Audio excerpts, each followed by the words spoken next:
Okay, you're live. Okay, thanks, Stephanie. Good afternoon, everybody. Welcome to the February Town Council meeting. Our first order of business are two sets of minutes. One of them is from January the 5th. Recall that was the special meeting that we requested from Berkeley Electric on the power outage. So hopefully you all had a chance to read it.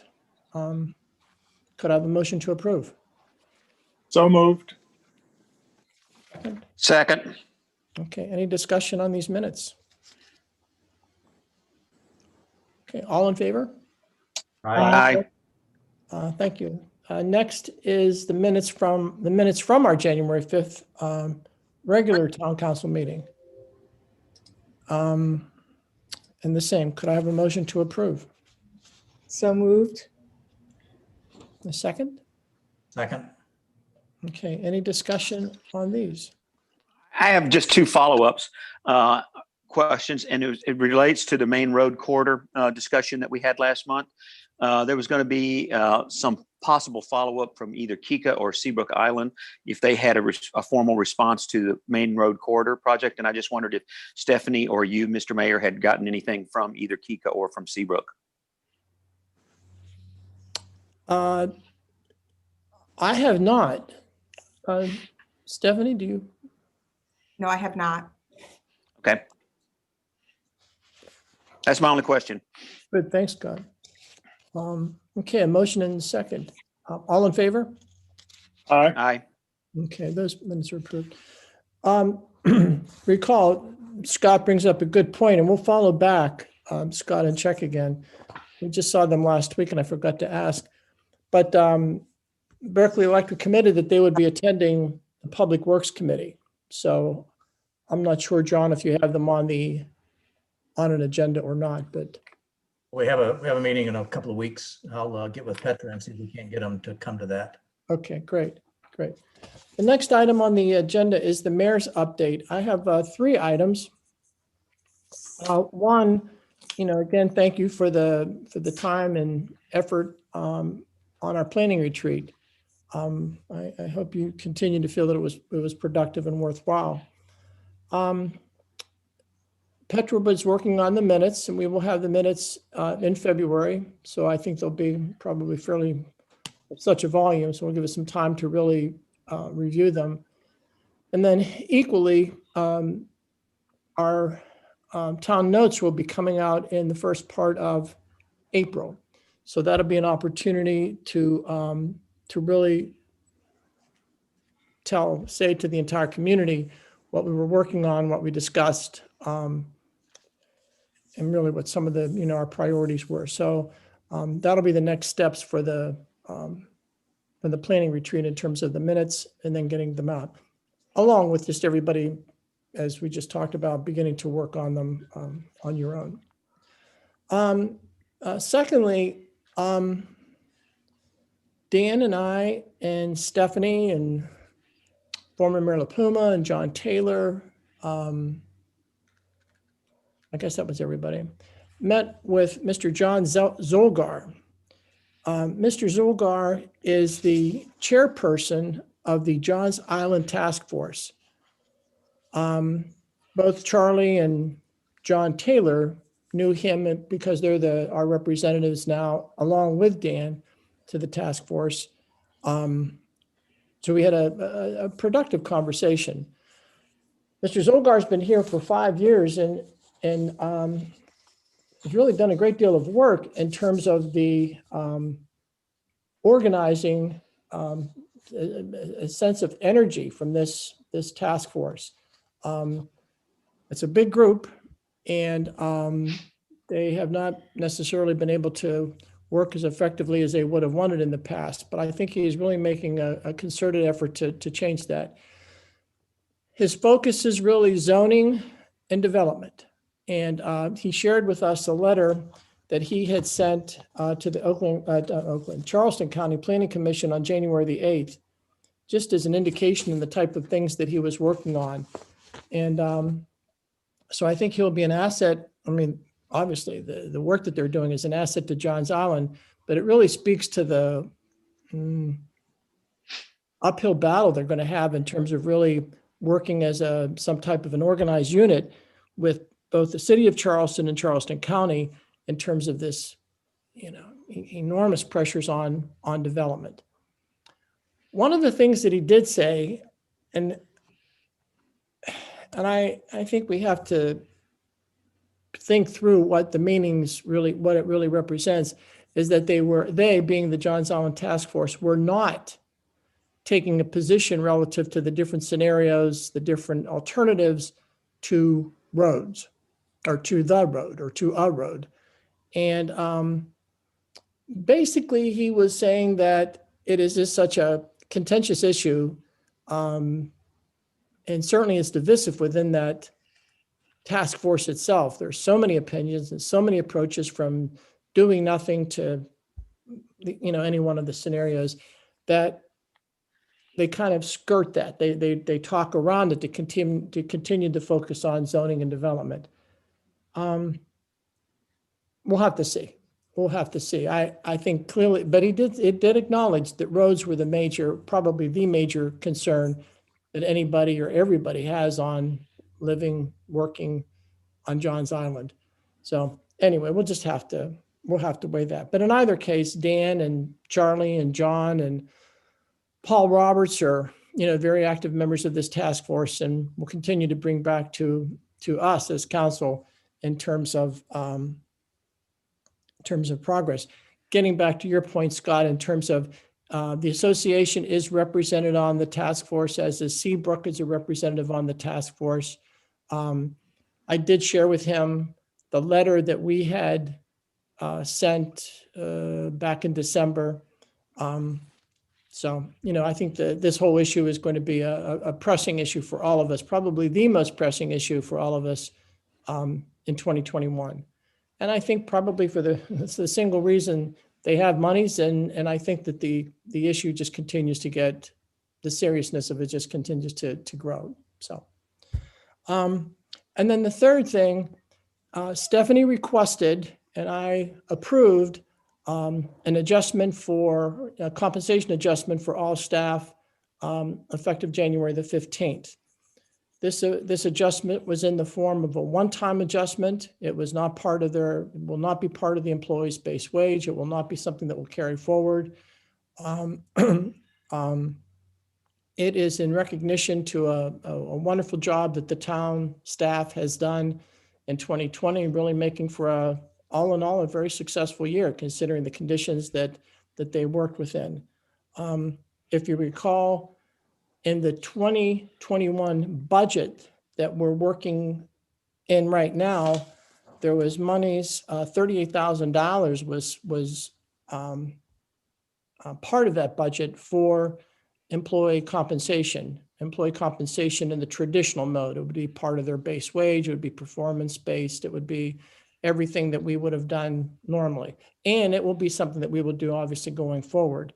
And that was suspended by the former council, as they suspended so many other controllable costs in 2020. So the employees' salaries have effectively been frozen for this period of time. So this was a special adjustment, $1,250 for all 19 employees. The total was $23,750. So I wanted to report that out. That concludes my update. Citizen comments? Stephanie, do you have any? Yes, so I have none, but I do want to remind those that are attending that if you do have any questions, please use the Q&A feature, not the chat feature, but the Q&A feature. But as of right now, we have no comments. And then those, when you're done presenting, if you can turn your video off so that you're not part of town council's formal meeting, that would be great. That's it. Okay, thank you. A few of us had a chance to review with Rich and Donna a very thoughtful plan by our Kiowa Conservancy, and invited them here, and they are here somewhere up there. Yes, they're here. With that, I'll turn it, Donna or Rich, I'm not sure Who do I see? Oh, I see Donna. Okay, there I see you guys. I'll Okay, take it. Yeah. I'll take it, Mayor. welcome. Thank you very much. We truly appreciate the ability and the opportunity to be here with the entire council today. Our purpose is to simply share with you some details of our just completed 2030 strategic plan. But before going too far into the future, I'd like to remind you of where we've been. The Kiowa Conservancy was founded in 1997 and was the brainchild of a few island residents as an effort to maintain the natural beauty and habitat of Kiowa Island. They did a lot of begging and borrowing in those early years just to stay viable. They concentrated on preserving properties, educating the public of the importance of preservation, fundraising, recruiting appropriate and talented staff, protecting natural habitat, and sharing with the world what a remarkable place Kiowa Island is. Now, 23 years later, the Conservancy has preserved 52 properties, accumulating 2,273 acres of preservation. There are 5 easements currently in progress, representing an additional 23 acres. We have preserved 3 properties off the island, totaling 160 acres. In 2020, we were fortunate enough to see 523 individual donors to the Conservancy, 23 businesses, and 25 foundations or trusts. Our annual operational budget is approximately $1 million. Our educational efforts in a typical year include 40 in-person programs reaching 2,200 participants. Conservation Matters is an example, our annual symposium, Naturally Kiowa garden programs, and programming for children and families. We communicate with over 14,000 people on a regular basis through our Naturally Kiowa magazine, the resort edition of that magazine, and then our twice monthly newsletters. Thousands follow us regularly on social media offerings, Facebook, Instagram, Twitter, and YouTube educational programming. We have professionally produced numerous videos introducing all of Kiowa's iconic wildlife, loggerhead turtles, alligators, shorebirds, and of course our bobcats. With that backdrop, the Conservancy wrote its first multi-year strategic plan in 2010, and it created the mission statement that we have lived with ever since.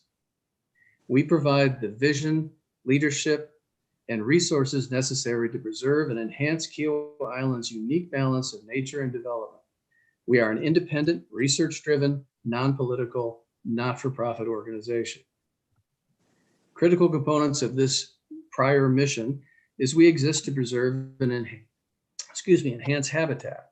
We recognize the rights of property owners to develop their land. We are independent, we are research-driven, we are non-political. We certainly hope the behavior fostered by our mission these last 10 years has supported and improved the collective Kiowa brand. The Conservancy has always felt strongly about growing and improving our habitat, keeping it strong and healthy. That concern led our Board of Trustees to begin creating in mid-2019 a new mission statement and our 2030 strategic plan. Both were adopted by our board in September of 2020. Our new mission statement: we measure, manage, improve, and advocate for the ecological health of Kiowa Island and its environs. Critical components are: we are totally focusing on the ecological health of Kiowa. We are measuring to establish baseline level of health in all our habitats. We are managing to determine habitat areas that are or may soon become unhealthy or out of balance and take appropriate action to stabilize. We are improving by creating or recreating the habitat to encourage growth of locally native plant life and the flourishing of natural animal populations. We are advocating by taking public positions and issuing behavioral statements to address realities we evaluate as unhealthy to the general well-being of the island. Examples include the rodenticide issue and our bobcats, our ongoing groundwater and marsh vulnerability studies and their implications moving forward. We are including the environs around Kiowa as we extend our sphere of interest and influence to the Kiowa River watershed. Perhaps the best way to understand the new mission of the Conservancy is to focus on how it has evolved from our previous mission. There are major shifts that you will see in these missions. We are moving from preserving properties to protecting ecological health. Now, we are still very involved in property preservation. There are many properties still on our radar screen, but we also recognize the nearness of the island to build out. There will be fewer opportunities for new property preservation over and following the next 10 years. And we will continue to annually steward our preserved properties. Our effort is to focus on maintaining the health of all island habitats. We are moving from a passive habitat restoration to active. We will initiate educational programs to encourage residents to use locally native plants in their new and ongoing landscape plans. We will create opportunities with local nurseries to encourage residents to go native. We are moving from an island-centric position to include the environs of Kiowa. Recognition that Kiowa Island and everything on it is significantly impacted by its surroundings. We are concerned about the entrance to the island, Kiowa River watershed, the Betsy Carrison Parkway activity. We will work to preserve and improve the ecological health of appropriate properties approaching the island. Wildlife do not know boundaries. They are simply looking for a habitat in which to thrive. We are planning to move from a donor-centered revenue to alternative funding sources. We want to reduce the hand-to-mouth fundraising dependence. We wish to continue to build our endowment fund. And we will discover and implement more permanent funding sources. We are moving from independent communication efforts to collaborative partnerships. The primary intention here is simply to become better listeners. We wish to pursue how our goals and expectations meld with the goals and expectations of all island stakeholders, residents, and entities alike. And we are moving from a non-political position to one of advocacy. We will regularly take public positions on issues affecting the ecological health of the island, advocating for the viability of natural habitat. Now, our advocacy will be based on scientific fact and research, not conjecture.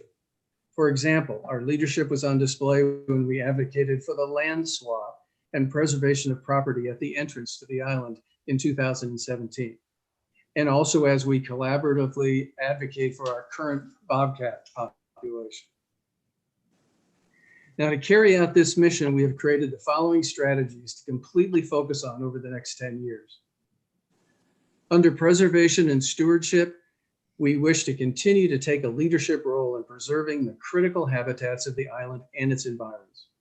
We will identify and prioritize critical properties for conservation easement along the Kiowa River watershed. We will cultivate key relationships with property owners to preserve these habitats. We have been and will continue to work with the Johns Island Task Force, the Low Country Land Trust, and other conservation groups and individuals. Our focus will include the Stono River, both sides of the Kiowa River, along Betsy Carrison Parkway from the roundabout to River Road, and from the roundabout back to the first gate. We will restore and enhance Kiowa Island with locally native plants. Scientific literature agrees that the healthiest habitats for wildlife are those dominated by locally native plant life. We will continue to identify and promote locally native plants that will improve ecological health.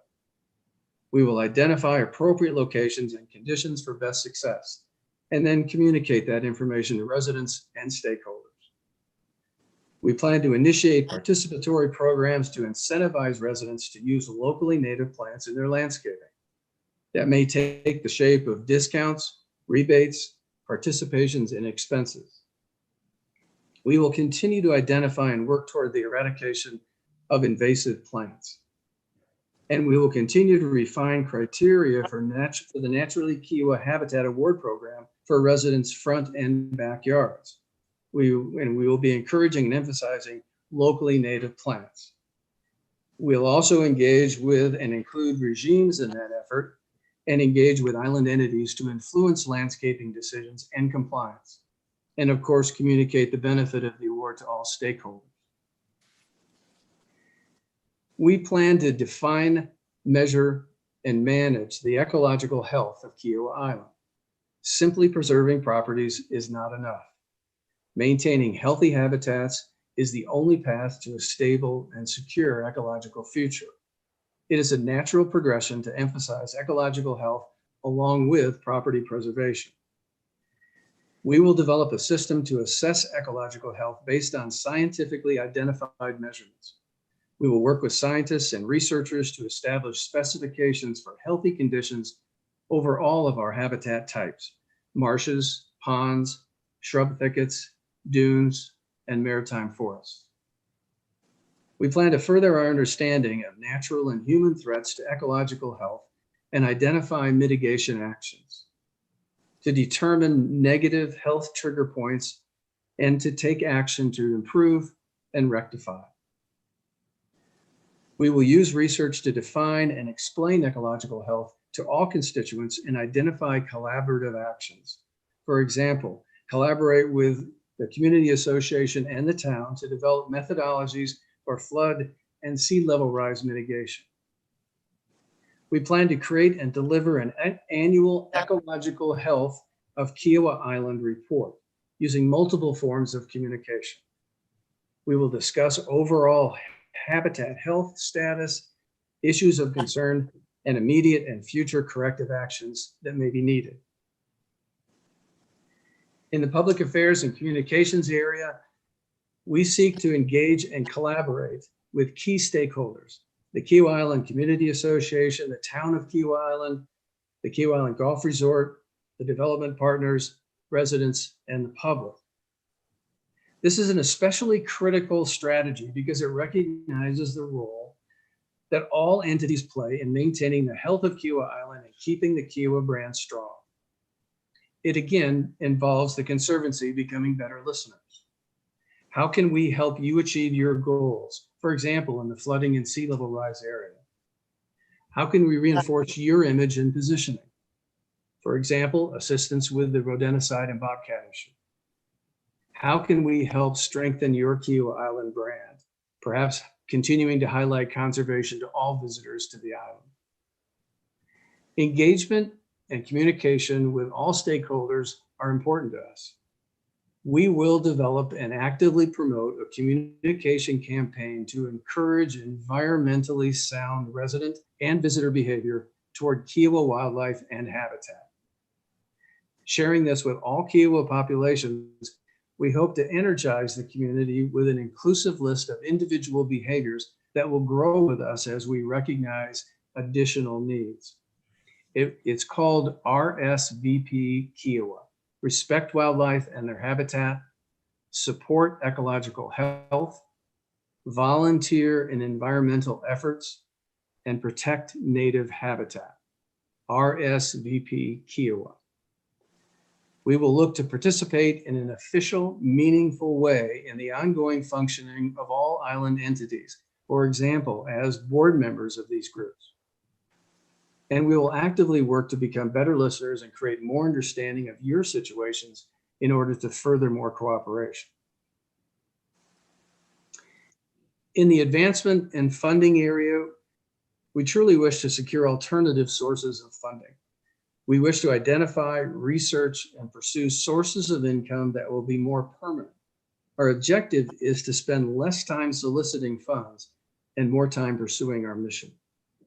We certainly wish to increase the number of individual donors to the Conservancy, but also look to complement those donors with other income sources.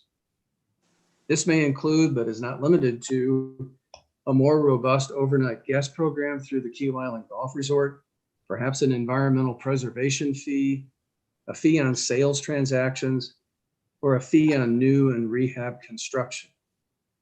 We want, in addition, to dramatically grow our existing endowment fund. And we will, of course, continue to secure appropriate research grants. Now, we will at some point engage a professional fundraising organization to help us think through and research these alternative funding sources and perhaps conduct a feasibility study. Now, what I have described over the last few minutes will be the essence of the Kiowa Conservancy over the next 10 years. Our thought process in developing our 2030 strategic plan has been very much linked to keeping the Kiowa Island brand strong, attractive, and vibrant. It was enhanced by other key studies done at the same time, the town's housing market study and the Community Association's adaptive management plan.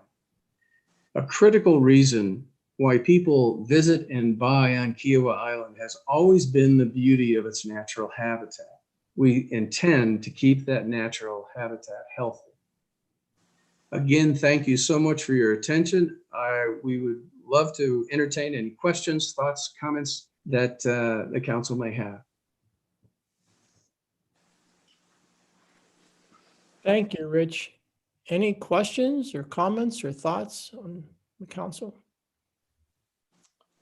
I'll make a comment. I had a chance to hear this once before, and as I said then, and I'll say it again, I think these are really solid strategic improvements to the vision that the Conservancy has. I think the two projects which the town is pleased to support that are conducted by the Conservancy relative to helping preserve and measure key components of this environment are good examples of where I think you're headed.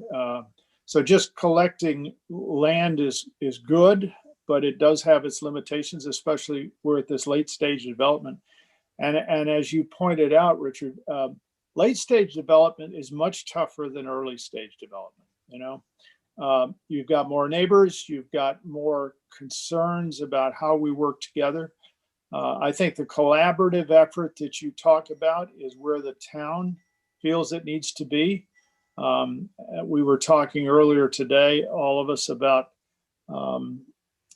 the Johns Island Coalition and the importance of working with them on helping preserve this part of our community, Johns Island, the roads and so on. So I think the direction you're headed is terrific, and I hope the town can be an important part of that. I would like to just second what Dan has said. As the Conservancy's newly appointed liaison, this is also my second time to hear this presentation. And I think that the Conservancy has taken a very proactive and maturing step and is showing tremendous progress and leadership along these lines. And I applaud it, and I look forward to the town and the Conservancy working much closer together, even though we already have a fairly close relationship. Thank you.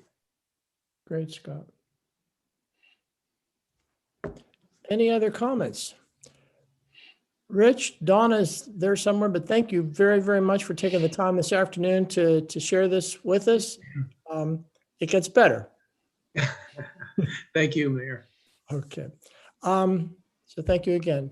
Thank you. And if you guys can just stop your video, that'd be great. Thank you. And Mr. Mayor, if you like our council representative, Ms. Honeycutt, to introduce her staff when you're ready, she's on. Okay, we're ready. Ms. Honeycutt, see if she's still on. So Deborah and I think Mr. Mitchell Metz, you guys can, and maybe Chris Gossett, who's ever part of the Main Road Corridor presentation, you can show your face so we can see who we're talking with. It's saying that you've hid my video. Let me try this again. I'm sorry. Yep. We will have Stephanie, Ms. Braswell. Let me help you. And can I just ask you to start video? Deborah, you should just be able to hit start video. Yeah, whenever I hit start video, it says you cannot start video because the host has stopped it. Okay, now it says the host is okay. Here we go. And Mitchell and Chris, if y'all can do the same, that would be great, because I'm going to turn it over to them in 1 second and let them share their screen if we can. Okay. So I don't know if Mitchell and Chris, are they on here? Yep, there they Yeah. are. Yep. Okay, great. Okay. So is Councilwoman Honeycutt here to talk now or no? If she, I don't think so. I Okay. called her a couple times, but she didn't say anything, so she must have stepped away. Okay. So I'm going to hand it over to our consultants. I do have, like I said, Mitchell Metz, who is the project manager of Segment A, and I have Chris Gossett, who is a project manager of Segment C here. They both work for ICE. They're our prime project managers for these projects. Just so I can give everyone a quick summary purpose of the project, it is reduce the congestion and increase capacity along Main Road all the way from Maybank Highway to Betsy Carson for Segment C, and for Segment A, it's basically from Bees Ferry to River Chisholm. Deborah, Yes, ma'am. the mayor has a question for you. Okay. I'm sorry. Could you just introduce everybody and start again in terms of who everybody is and what they're doing? And Sure. Okay. that, So that I'm would be helpful. okay. Okay. I'm Devery Datoma. I'm with Charleston County. I'm currently the project manager for this project. I'm the engineering manager for Charleston County. I manage all the sales tax projects. And with me, I have our consultants that we awarded the contract for this particular main road project. And that is Mitchell Metz. And Mitchell, if you go ahead and introduce yourself. Hi, pleasure to be here today. And then also we have Chris Gossett, who is the project manager of Segment C. And I don't see Chris. Oh, I'm there's on Chris. here. Good Okay. afternoon, everybody. Okay, so with that, again, the purpose of the project was to reduce congestion and increase capacity along Main Road. When we started this project, we looked at it, obviously to take it all the way to Bees Ferry to Betsy Carson, that's a long stretch. We were looking at ways to expedite the project, and also when we did our preliminary traffic analysis, we showed that Segment B may not be needed with the Mark Clark extension. So we took it back to council and we asked them to allow us to move forward with Segment A, to expedite Segment A, which is from Bees Ferry to River Chisholm. And we also started working on Segment C, which is what Chris is working on, and that's from Maybank to Betsy Carson. So we do have a secondary purpose. We're going to provide opportunities for bicyclists and pedestrians throughout the whole project area as well on both these particular projects. Before I turn it over to Mitchell and Chris, I did want to let everyone know council did ask us to move forward with this project because we sent out a survey before the 2016 sales tax referendum. And the survey showed that over 75% of the folks on Johns Island and Kiowa, Seabrook area had no objection or total support of this particular project. I have had some question and answer sessions with some Johns Island folks. This is a very contentious project, and we're working on finalizing responses to over 800 comments that we received during the public comment period. We're going to summarize those comments and put the summary of those comments on our website here, hopefully in March, and present those to council too. So you could take a look back in about another month and we'll hopefully have that on there for you guys. And the next plan is to have a second public meeting because a lot of people were very upset that they couldn't talk in person. So we will have a second public meeting for Segment C this summer. We're working on refining the alternatives based on those comments that we got, but we will be back refining those alternatives that you have already seen for Segment C. And Segment A is moving along as scheduled. We're not holding back on that. So with that, I will go ahead and turn it over to Mitchell Metz to briefly give you all an update on Segment A, and then we'll move forward with Segment C. Well, thank you, Devery. Again, appreciate the opportunity to be here with you today. I'm going to talk to you about Segment A for a few minutes, just give you a high-level overview, and then I'll turn it over to Chris to talk about Segment C.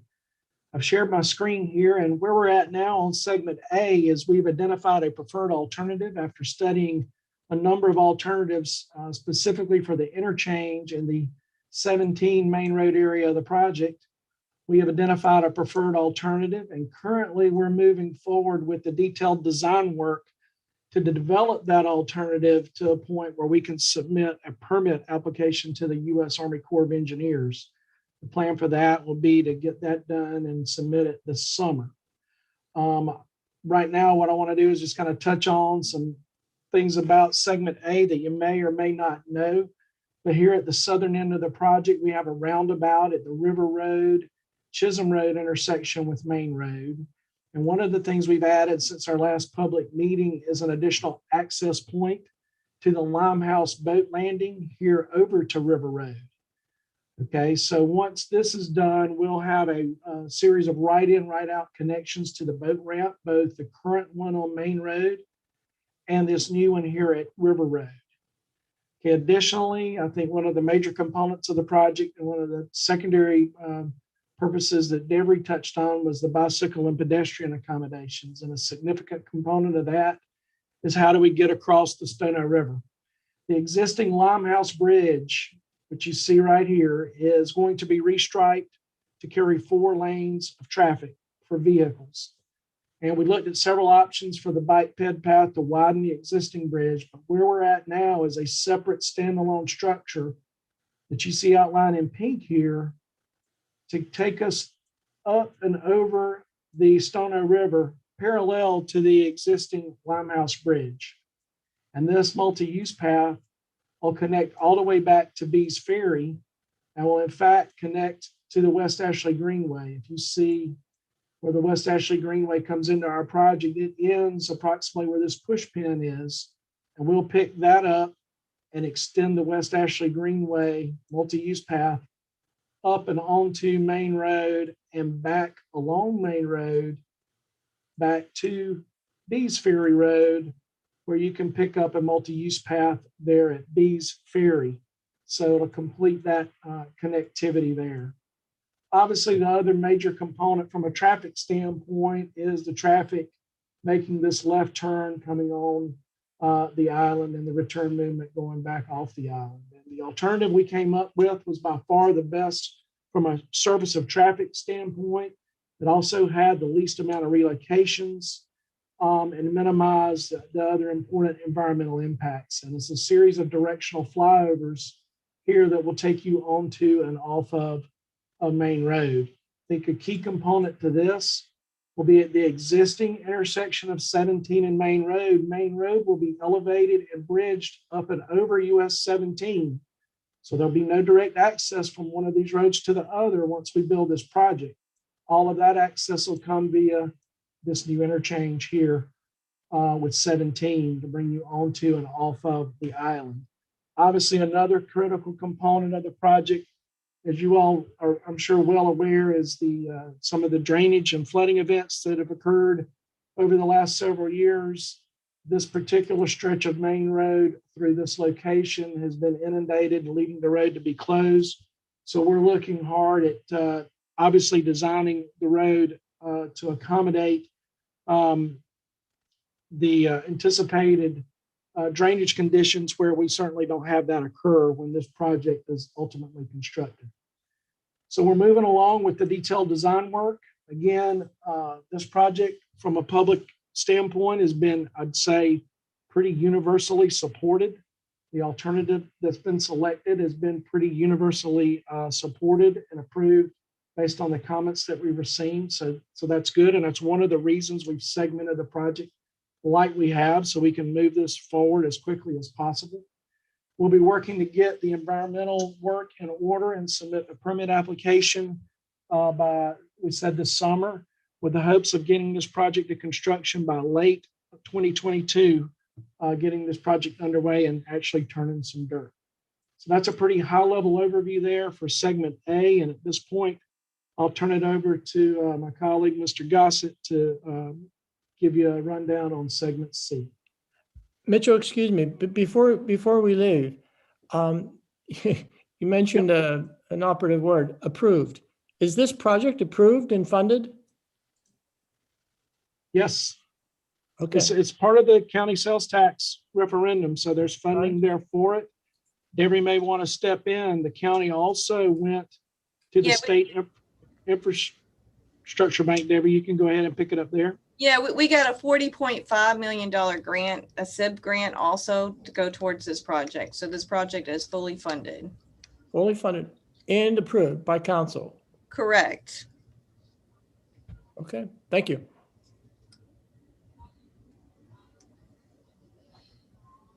All right, I'll turn it over to Chris. And if there are other questions when he's done, we can certainly entertain them on either project. All right, thank you, Mitchell. Let me share my screen.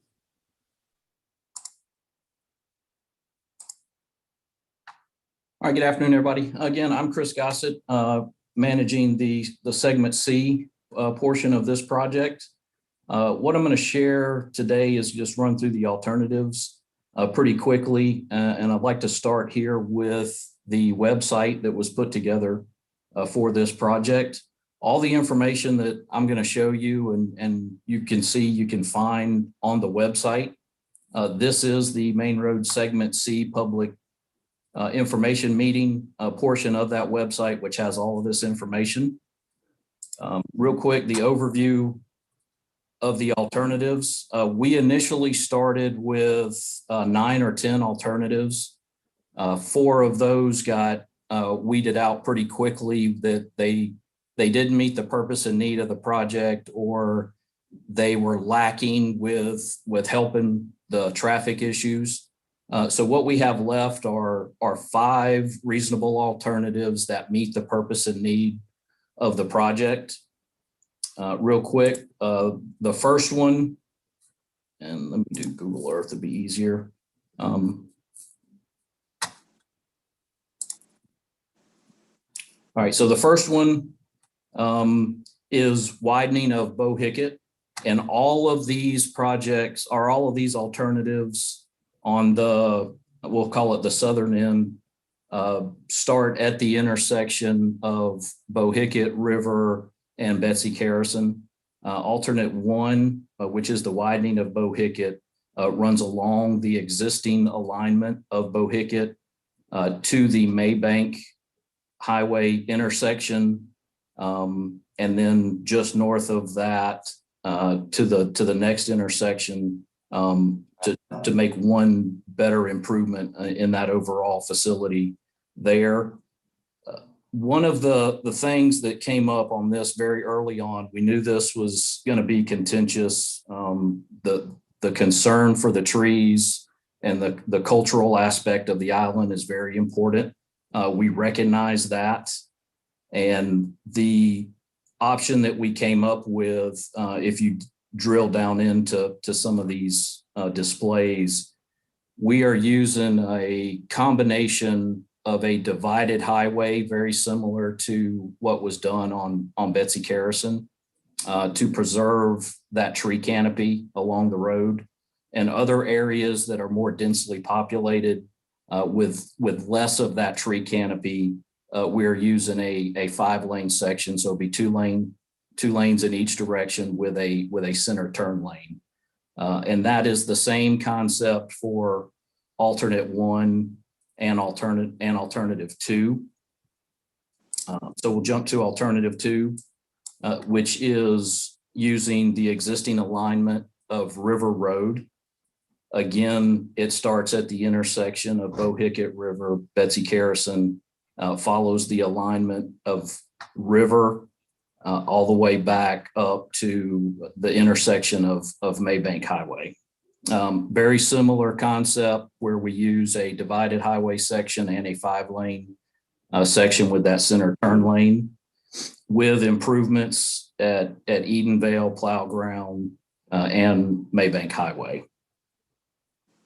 So alternate 3, this goes back to a new location between Bohicket and River, a completely new location facility, again, that ties in at the same location on the southern end, and the northern portion ties in at a location on River Road. And I'll discuss this tie in a little bit more with the next alternative as well. This will be a 4-lane road. The plan right now is, if this becomes the preferred alternative, it will be a limited access road with certain areas will be identified for access onto this facility. The thought behind that was to eliminate all of the driveways at every property to be more of a parkway type style roadway through the middle of the island. Alternative 4, this is kind of a combination of using the first portion of alternative 1, which is Bohicket, and then just south of Plowground Road, branching off to a new location roadway through the center of the island and tying in. And what this is shown is tying in at the location where we currently know the southern connector of the future Mark Clark project will tie into River Road. So the previous alternative, when I talked about where it would tie in, these 2 points, we decided to show this one tying in with the southern connector of Mark Clark, and alternative 3 tying in, which is just south of that. These 2 points on either one of these alternatives are interchangeable. So alternate 3 could tie in at this location, and vice versa. Alternate 4 could tie in at the just south of this location, depending on the feedback and the comments that we get back from the public, and how either one of those comes in will be selected as the preferred alternative. Alternative 5, this was kind of a latecomer to the process. The thought here was to use existing facilities on Johns Island. So this is a combination of using the southern leg of Bohicket up to Plowground, using the existing alignment across the island on Plowground Road, and then this leg would be on River Road and tie in with a new intersection at Maybank. Along with this one, at the intersection of River and Plowground and Bohicket and Plowground, we are showing roundabouts at those to help facilitate the traffic flow. As Devery mentioned, we are currently working on about 800 comments that we received from the online public meeting. I hope to have those wrapped up very soon and start responding to those as they came in. And then Devery also mentioned that the path forward for this is during the comment period, we got a lot of feedback from the citizens that use this facility and anyone that was interested, that they really wanted an opportunity to speak in person and be heard, not just submit a comment in an online forum or send a letter. They really wanted the opportunity to have an in-person meeting. Charleston County has agreed to do that, and as soon as COVID restrictions are lifted, and I wish I could tell you when that date was, but we just don't know. We will be scheduling a in-person meeting somewhere on Johns Island, probably be at one of the schools, very similar to what was done with segment A, to have that in-person meeting and give everybody the opportunity to have their voice heard and make additional comments on these projects. So in the meantime, when we respond to all the comments, we'll also be summarizing those comments, taking a deep look at what those comments are. These alternates will be adjusted, tweaked, revised. And when we have that in-person meeting in the summer, those revisions that we do to these alternatives, that's what will be shown. So I anticipate some changes to the alternatives that I just showed you later in the summer when we bring them back to the public. It's part of the process. It's nothing out of the ordinary, but there will be changes to these. So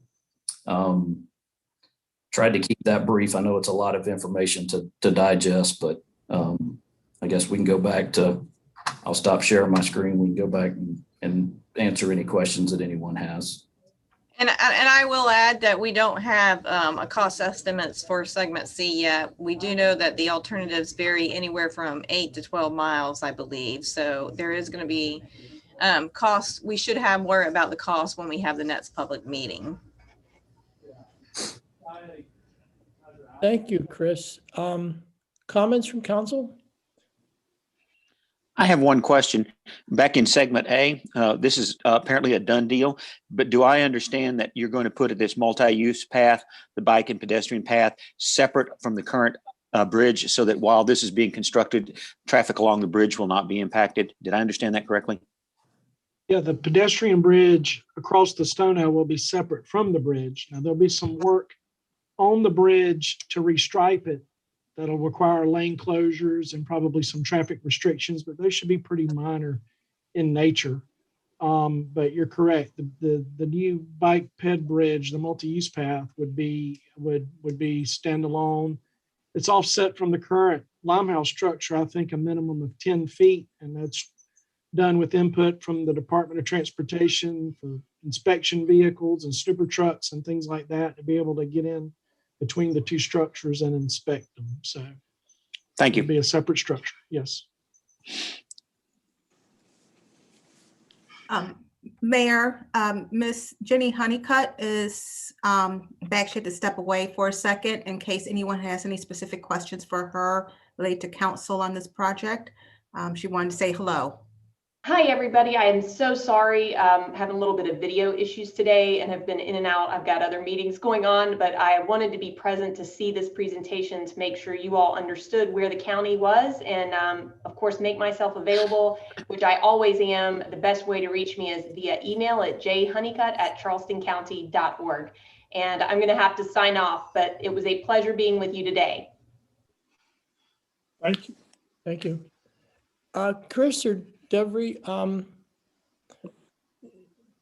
your plan, Chris, that you just went over, what is the council's time frame? You mentioned comments that you're preparing and meetings to hold this summer, but what's a target date, or do you have a target date, or have you been given a target date to give council? Yeah, I can answer that. So again, what we're going to do is we're summarizing these comments, and I hope to have something in front of our council, women and men in March, particularly Councilwoman Honeycutt and Councilwoman Johnson. It is, it does affect their districts more than anyone. I'll share it with them, make sure they're okay with what we're sharing, and then we'll put it on our website. But they are in support of us refining what we can until we can come back and have an in-person public meeting. So until that happens, that's the only next step that we know of right now is that's look at what the comments are, see how they feel about those comments, and then have an in-person, in-public meeting this summer. Not to add to the complexity, Devery, but what is your process when you get comments? You have these, and you're all engineers, you have very sophisticated data and metrics, et cetera. How do you come to a specific plan that you're going to present to council? I mean, at what point, 800 comments, they're going to be, that's a lot of variation. Right. From, so I think they're going to want to see how many people support the project and how many don't support the project, what alternative is supported the most, what the main comments are, and just, give them an idea of where this is all going. So they definitely would want to see that. We're still moving forward, like I said, refining these alternatives and won't stop. The NEPA process can be quite lengthy, and that's kind of why we have segmented the project to expedite some improvements, which would be segment A. We know that segment C is quite contentious. There's a lot of people that are for it. There's also a lot of people that are against it. So it is going to take longer to go through. It's not as clear cut with segment A. The preferred alternative almost went on every NEPA factor that we have to look at. With this one, it's all over the place. this one, there might be more relocations on one than the other, but there might be more farmland impacts on another one than the other. So it's definitely not as clear cut as segment A by any means. It's a lot more complicated. And so all we can do is refine those alternatives, quantify more and more of those NEPA factors that we have to actually quantify, and then look at it from that perspective, as well as public comment is a huge part of the NEPA process. Thank you. Any other comments? I'll make a couple of comments. I've had a chance to see this now, I think 3 times, and it's useful. And I recognize you've got a long way to go in refinement.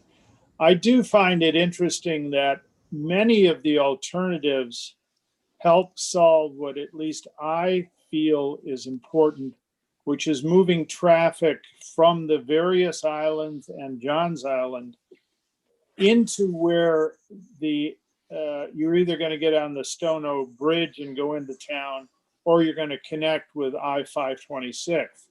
My one concern about just one of the alternatives, which is just doing Bohicket Road only and improving it to where it intersects with Highway 700, is it doesn't solve that one, to me, major issue, which is moving traffic over toward the Stono Bridge and over toward where I think I-526 is going to tie in.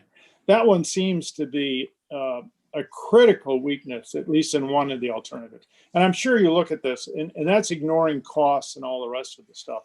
That one concerns, I think, all of us, including many of the people that I know on Johns Island, a lot, because Maybank Highway is getting, worse and worse and worse every day. I mean, and we're years away from a solution, even from C. If, as I understand it, Chris, Section A is going to be done in about 5 years, maybe. And this section could be 8 years out, I guess. Maybe not that long. I think Anyway. they're both are EAs, which means the environmental process is usually averages 2 to 3 years.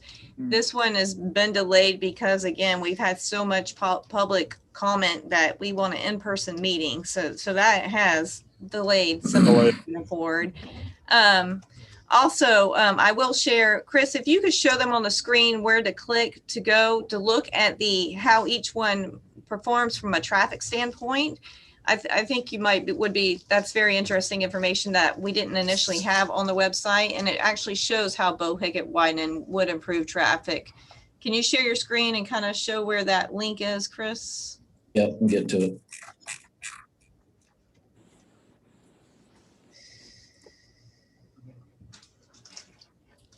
All right, if you go to the main road segment C, the public information meeting, just below the introduction video, right in the project purpose, there is a link to projected traffic data. And all the traffic data that we are showing is in here. And it's real quick to explain what you'll be looking at. This is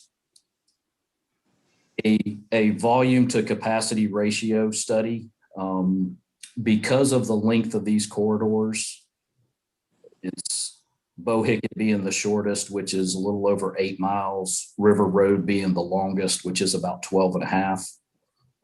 It's hard to come up with what people typically see in traffic from an LOS, an A, B, C, D, E rating.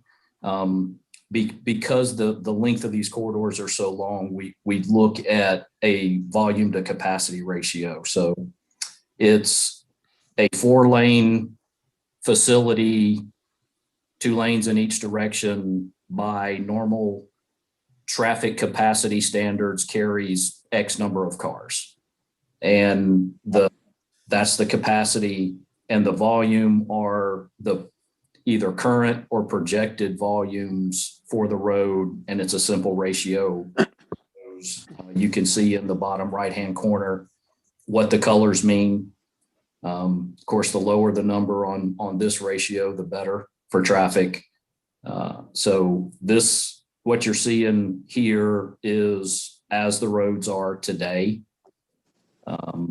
So Bohicket River, plow ground, of course, nothing through the middle because that doesn't exist.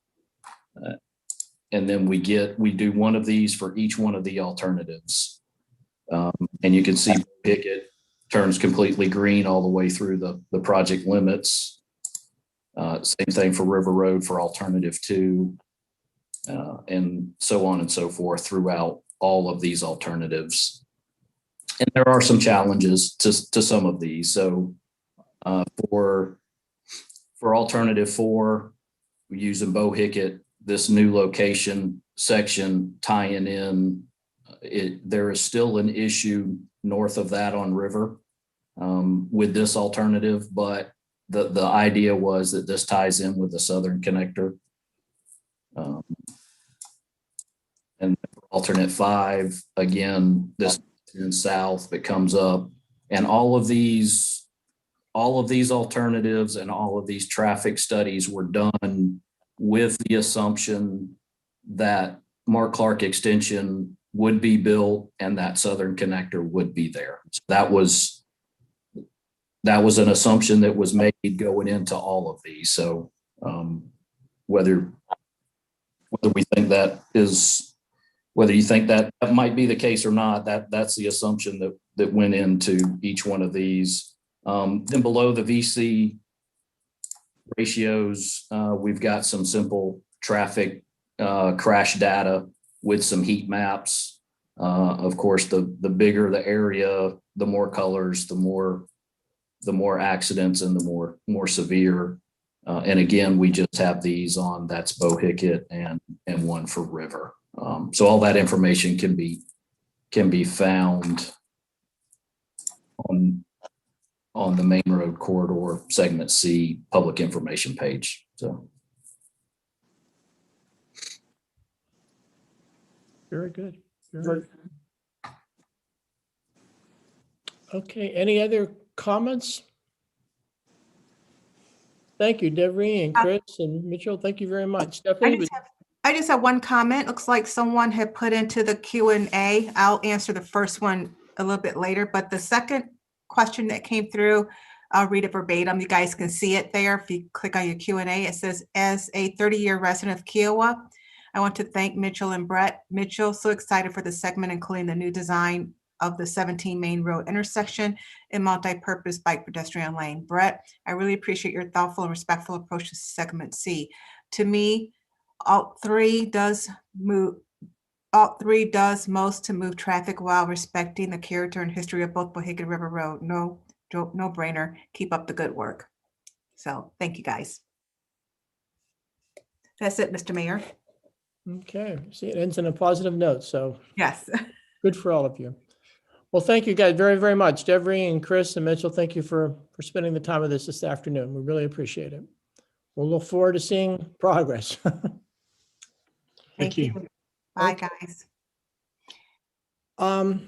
We are at item 4, old business, and there is none.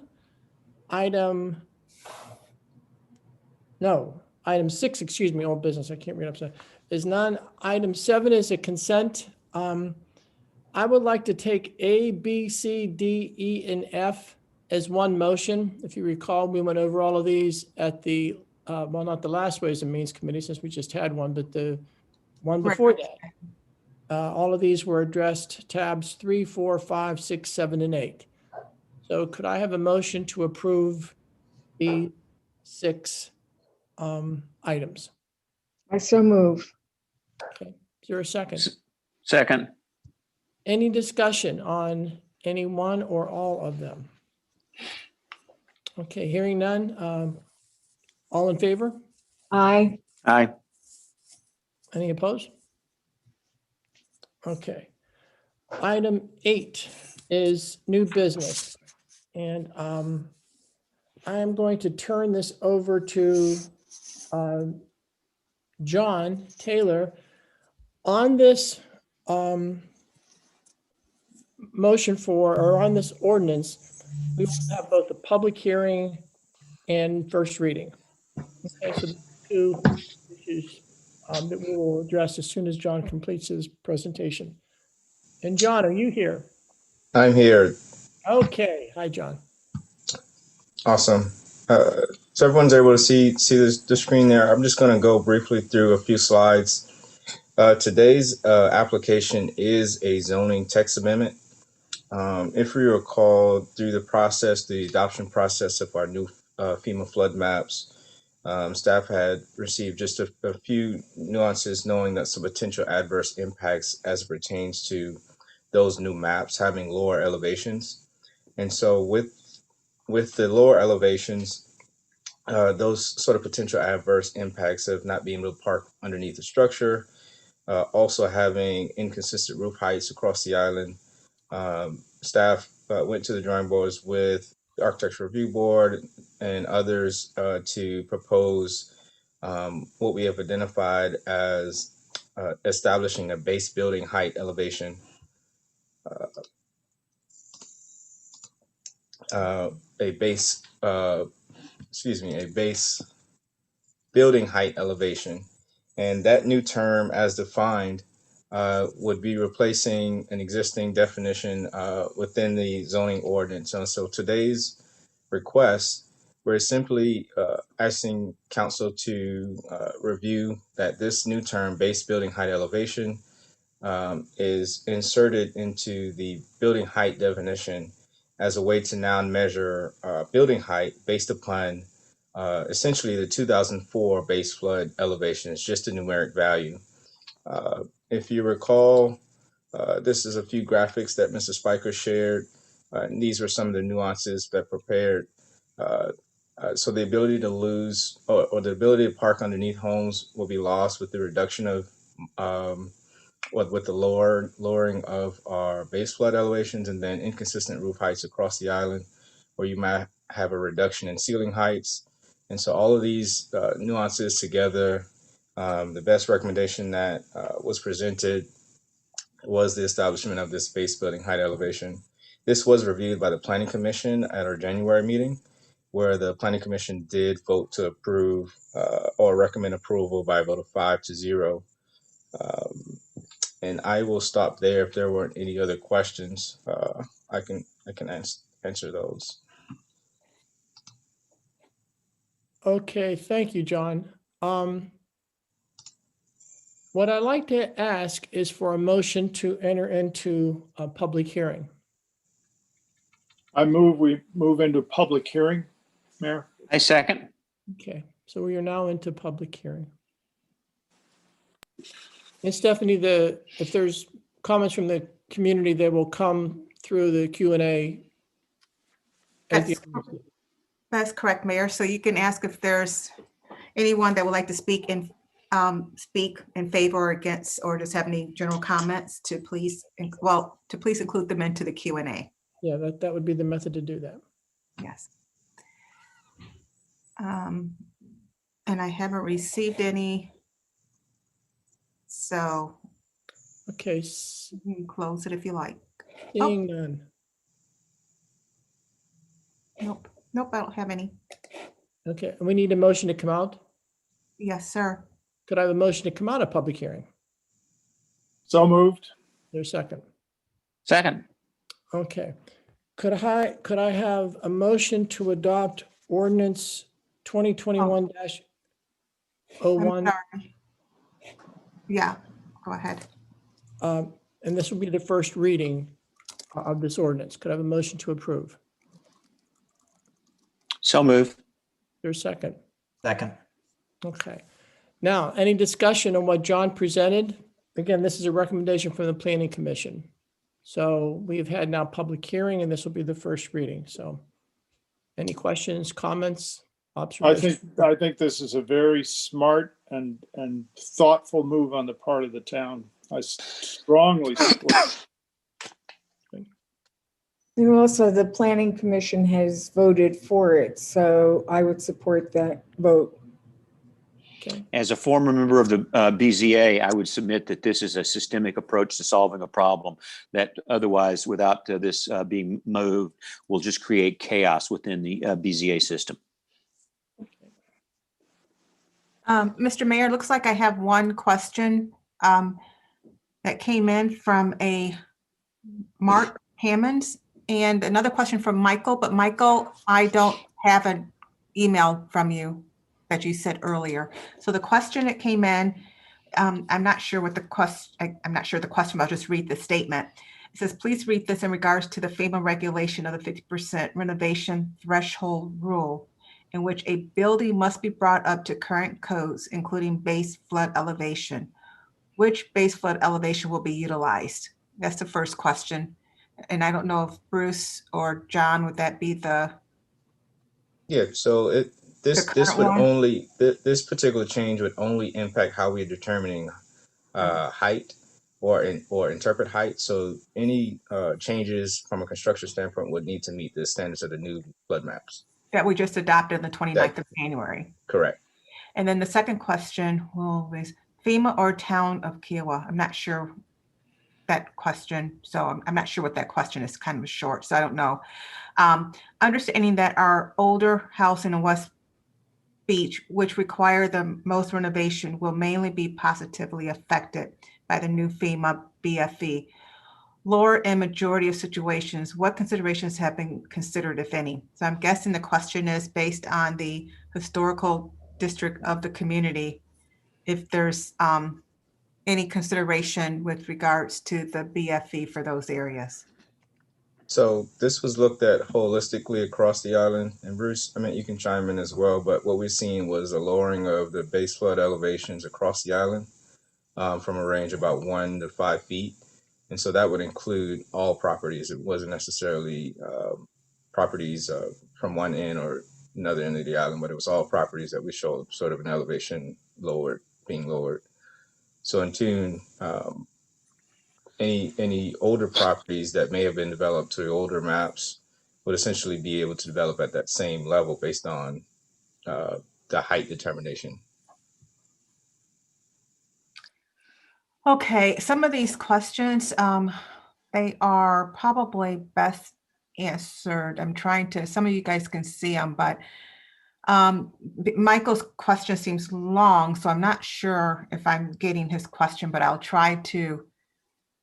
I'll try to summarize some of those as well.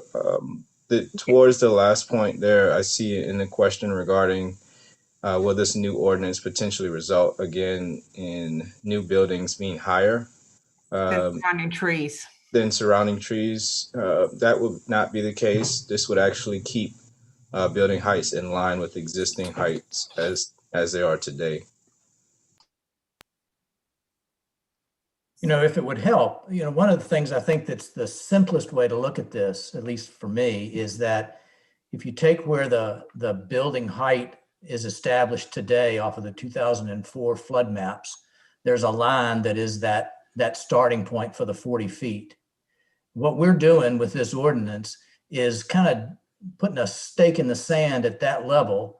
And even if the new flood map lower that, we're not attaching that starting point for the height off of the flood maps anymore. We just have a number. And so it really doesn't change anything from a building standpoint away from the 2004 map height calculations. Is that true, John? That would be the case. So if I may, I want maybe share the graphic that maybe sort of alludes to what you're sharing, alluding to, Mr. Moffitt. The BBHE as what's being proposed would essentially equate to the elevation of the 2004 flood map.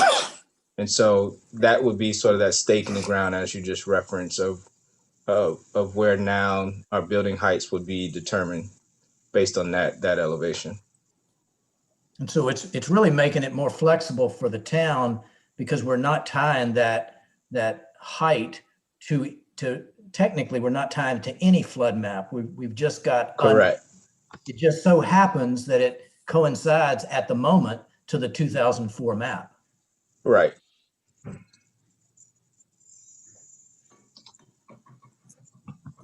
Okay, I think that answers all the questions, Mr. Mayor.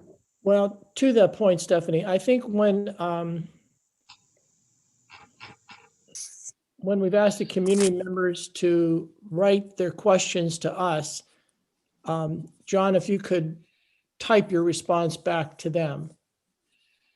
We don't know if they're online. We don't know if they're still listening. It kind of puts them in an awkward position if they stepped out these past 5 minutes when you just answered their question. So if you could type out, John, what you've said, or Okay. in this way, it's memorialized and we know the question, we know the answer.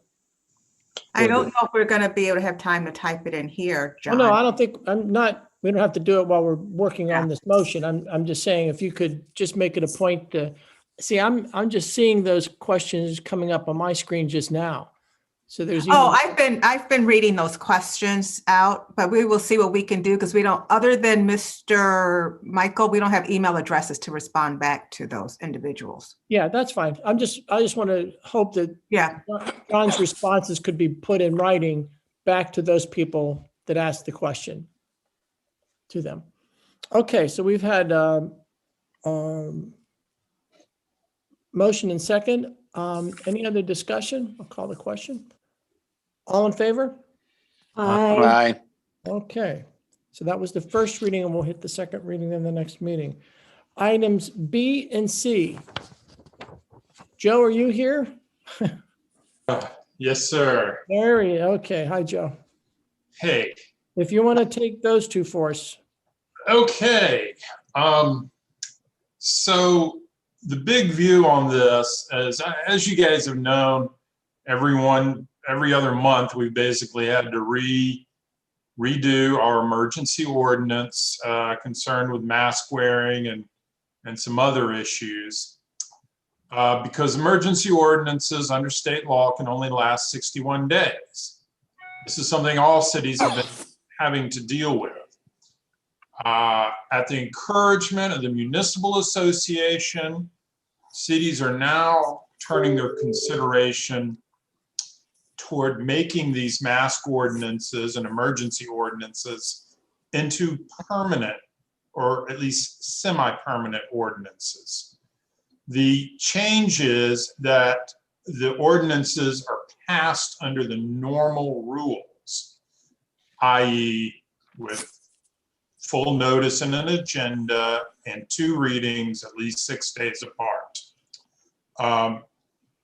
At the recommendation of the Municipal Association and also my own recommendation, the permanent ordinance that I've recommended is still going to expire automatically at the end of 2021 or whenever the governor stops extending the state of emergency, whichever should occur first. And of course, we can always amend that if we need to at a later date. The one little hitch is we have to keep in place our emergency ordinance until the permanent ordinance has its second reading and is fully passed, so we don't have a gap. Does that make sense? Quite clear. Okay. So. That's why you're explaining it, Joe. Now that's the big picture. So let's take these ordinances one at a time. The first one we have on the list is the emergency ordinance. And we're renewing it. Let's see what date, whoops. Oh, I moved too far down. That's 60 days. March 2nd. Mark, yeah. March 2nd, correct. There is some other changes in it, some minor changes. The governor has, what they're doing now is about once every month or so, the state or the governor's office is reissuing his executive order, wiping out everything that came before it and kind of tweaking the executive order. He did this again in late November. And so and the only changes he did were in his whereas clause, justifying him continuing the state of emergency. And he also removed the ability of municipalities to control access to beach access points. Everything else, neither of which has anything to do with Q1. So the only other change I've made is taking out references to Executive Order number 2020-63 and changing them to 2020-73. All right, so pretty minor. That's just getting it synced up with our references to what the governor's doing. So those are the two changes.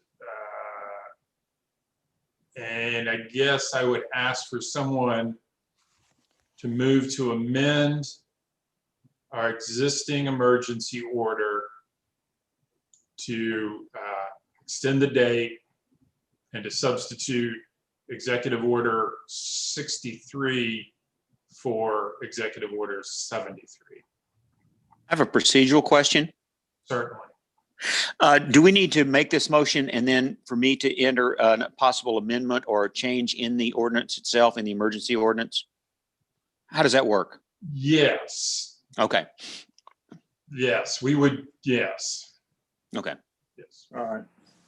So moved. Okay. Second. We have a second. So now we can discuss Okay. the emergency order. Okay, I'd like to bring up something that I see as possibly problematic, given the fact that the virus seems to be having a new variant that might be a little bit more contagious and spreading than what we have in the past.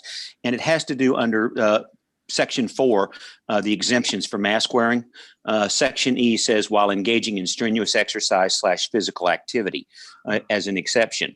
Well, I don't understand the logic flow that says if I'm sitting quietly somewhere, talking quietly to my wife indoors, I have to be wearing a mask, but it's perfectly okay for me to go to the gym and huff and puff on the treadmill without wearing a mask in a closed, in a fairly closed space, especially since we now know that 6 feet rule and that 15 minutes aggregate inside is not necessarily scientifically correct at the moment. And I would submit that for the emergency order, since this might be resolved by the time the permanent order gets in place, that at least for the next 60 days, that we remove that as an exemption.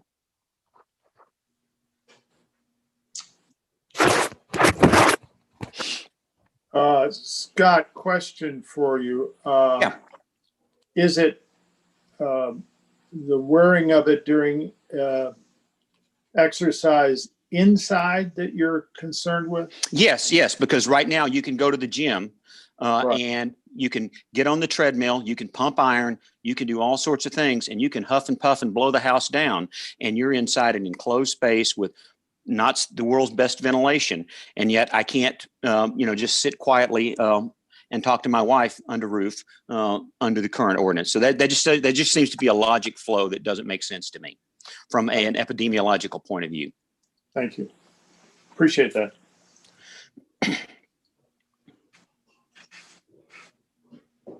The only thing if I could, what I would point out is that this ordinance does not apply to people in their own private residences. No, I'm not. We're not talking about that. We're talking about public gyms. If you go to, for us, it's only, we have one public, well, we have two private gyms. Well, if you don't count, well, you have the sanctuary gym, which is public, of course, or Governor's Club. You have, I think, Kika, Sandcastle, I don't even know if their gym is open yet. And Yes, then it is. It's by reservation, I believe. And then also you have the Club. Sports Pavilion, which is for members, and it's also by reservation only. So those are the ones we're talking about, Joe. Okay. It's for reservation, but still in a very small space, you're putting, 6 to 8 people, and I get on there and I see those young kids on those treadmills just pounding the bejeebers out of it. And I quit going to the gym as a result. It's just not. Yeah. I've heard the same concern about the sandcastle as well as the club's facility. You get, many of them are limited to like 12 people, but you get 12 people in some of those rooms and it's tight quarters. Scott's right from just a health point of view. Joe, can I ask a question? And I'm sure we should be able to, but especially for the private clubs, dealing with enforcement. If someone calls and says someone is not abiding by the ordinance, would I be able to send my code enforcement officer into the sports pavilion, which is a private club? And I guess we write the citation. If we got to write one, could just give a warning, but if we did write the citation, would it go to the individual or would it go to the club for not enforcing it? Didn't we? Right now, I think we have it where some things that we do where business have to do the enforcement of it. And then some we have where town staff can do enforcement. Only to in our subject. Well, if you look at paragraph 5 or section 5, businesses and restaurants are responsible only for enforcement with regards to their employees. Right. So, I'm finishing. And they have to post it. So no, they cannot be, a business cannot be cited for a customer failing to wear a mask. In practical sense, my guess would be if the business or the club has to post it, you're going to find enormous peer pressure from everybody that's in there that are wearing masks for the other people to put a mask on. I don't think the business would have to enforce it. I think people will self-enforce it. Scott, what's your observation on that? Well, I think that enforcement issues notwithstanding, I think it's important for us to take a scientific stand that says, this is what is the correct thing to do. Now, in terms of what I've observed at the club is that the club has gone over backwards to try to do everything that's been recommended to them, either from MUSC or from the town in terms of adopting and complying with any of the things that we've asked them to do or MUSC has asked them to do. The sandcastle, I have a similar sense of, but I cannot speak directly to, and I have no clue what goes on inside the sanctuary. Sandcastles also, Keek has been working with MUSC on all of the things that they've allowed. Well, only thing I just want to make sure, and it sounds like we can do it, is that if we strike this out, that we can enforce it. Because if we strike it out, which obviously I'm fine either way, and someone sees someone violating it, they will call us, and I want to make sure that I can send my enforcement officer in there to enforce it. Because if I can't, then someone would just say you have an unenforceable ordinance. So, like we can. Scott, when you're talking about the club, are you talking about the sports pavilion in Cacique or at the beach club or the river? Where is that sports pavilion? It's in Cacique. Because that's not in the town. Right, that's true. So we can't enforce that one anyways. Damn. Well, that was kind of where my question was coming to you, Scott, or just to the group. Yeah, no, I hadn't considered the geographic constraints. Well, be that. The other ones we could, Scott, but the pavilion we can't.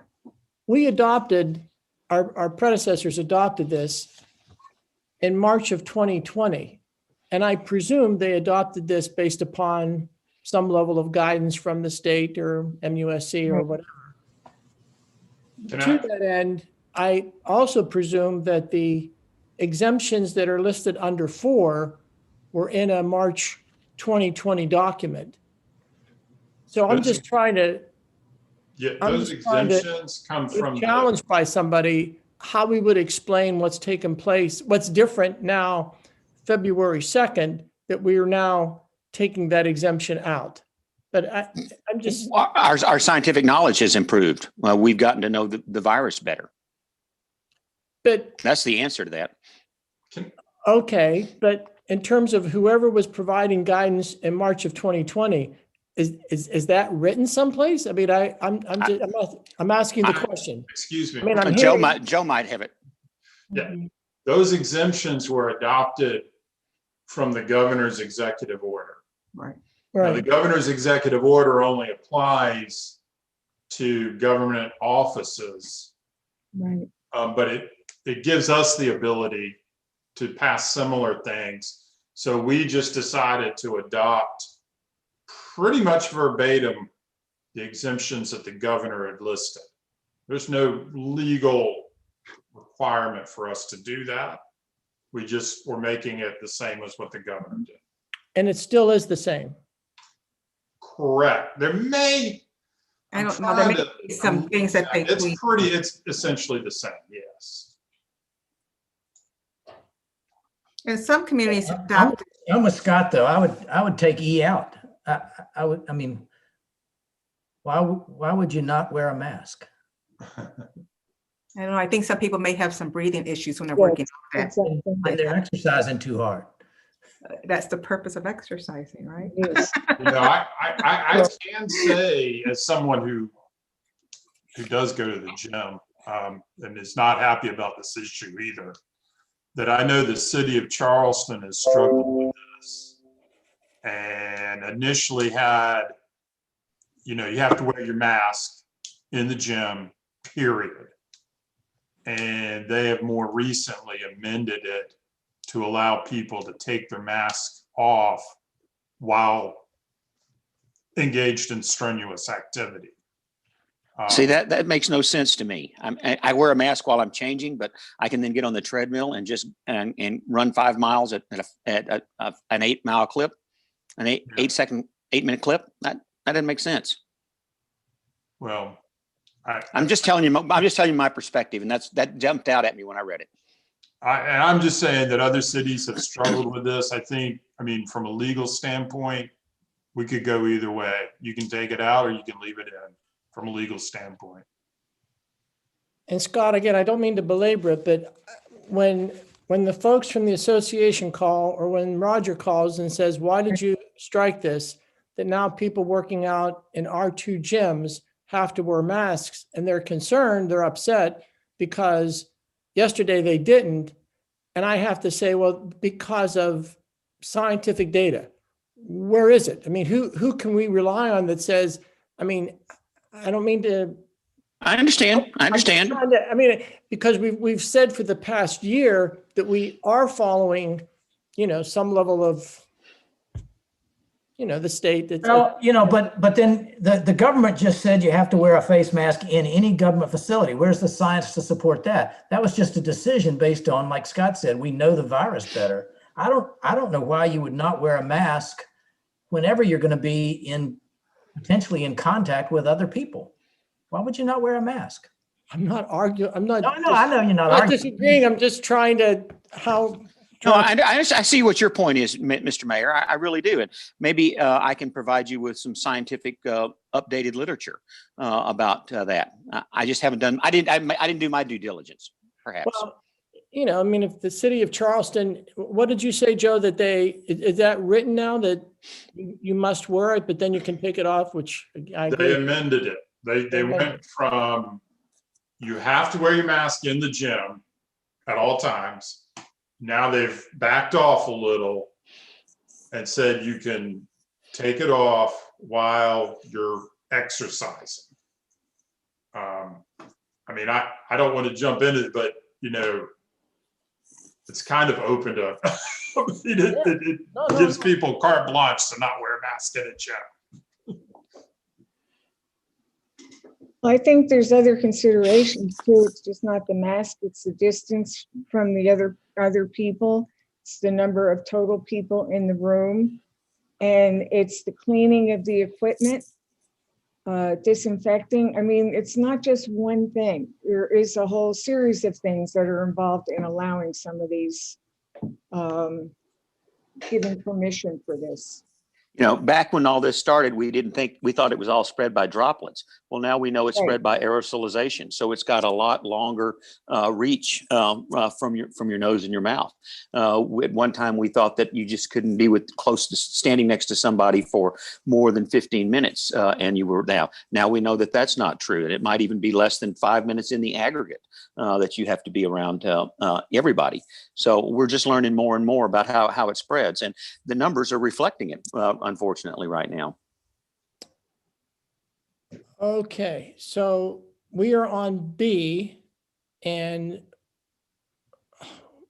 There was a motion made and seconded, and then Scott brought this up. So do we have to, Scott needs to make a motion to amend the amendment.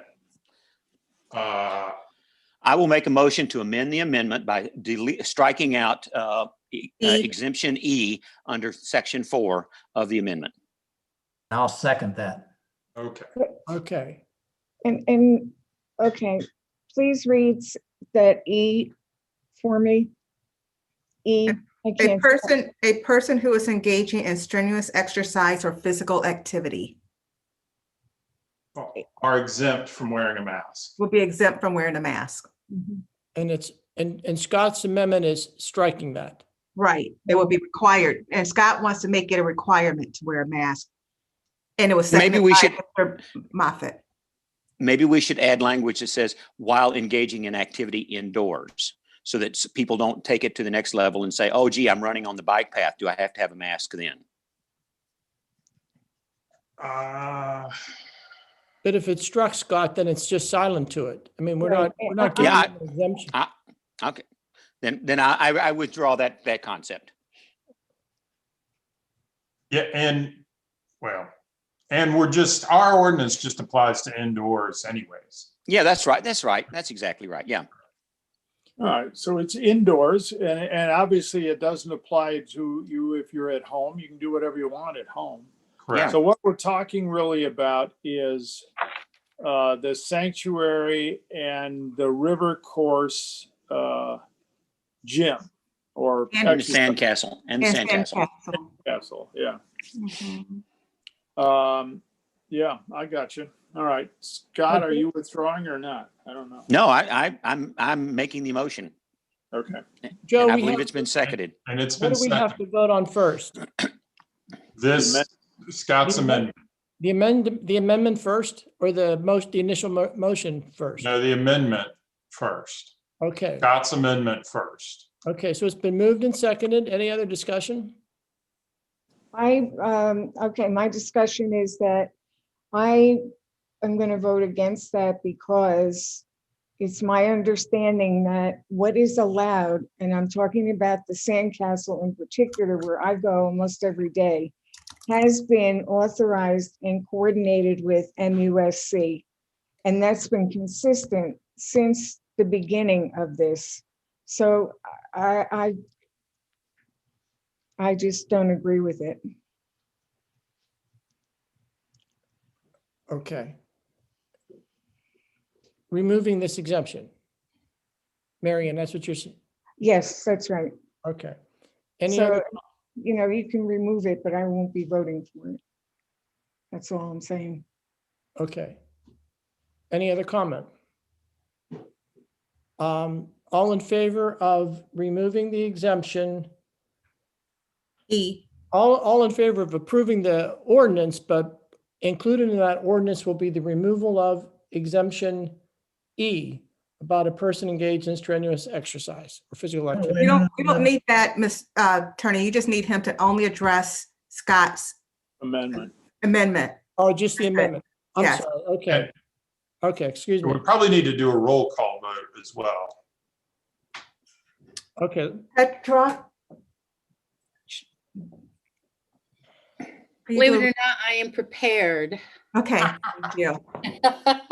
so this is for the knew this approval of was coming. Scott's amendment. All right. You ready? This Yep. is for the amendment. Yes, this is Um, the amendment. For Yes. Scott. Okay, Scott's, I'm sorry. Mayor Labriola, No, Mayor Pro Tem Prickett, No. Councilmember Conley, No, Councilmember Moffett, Yes.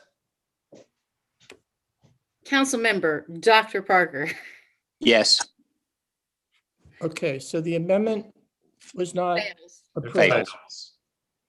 So now we go back to the original Amendment. The original to approve the ordinance, with, for another 60 days. correct. No, to approve it through March 2nd. How do you get 60 days from March 2nd? This one is not 60 days. This one is really temporary to get us to the March 2nd date. So the Excuse me. date that we have on here is March 2nd. to Okay. town Let's put the council 60 date. days We'll get to the to next meeting. do the two readings. Yes. And we had a motion and a second to approve this emergency extension. Any other discussion? All in favor? Aye. Aye. Any opposition? Okay.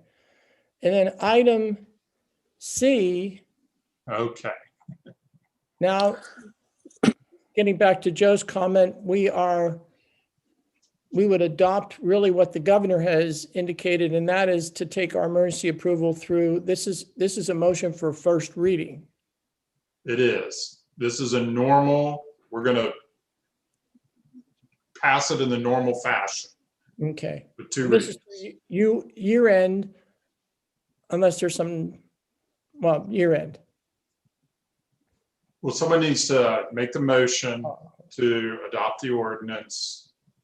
So could I have a motion to Permanent approve ordinance 2021-03?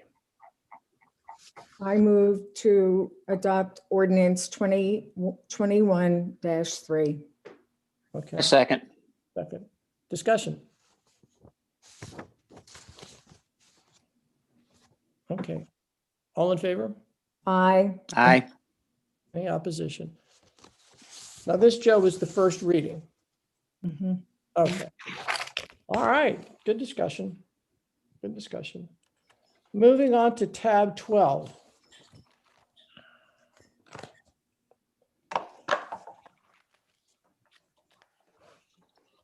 Daruda, are you with us?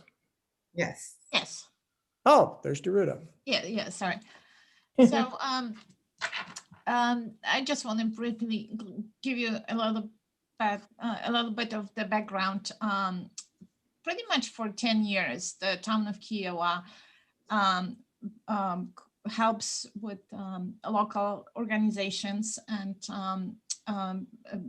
designate some funds to go towards the programs that they offer to the in a community.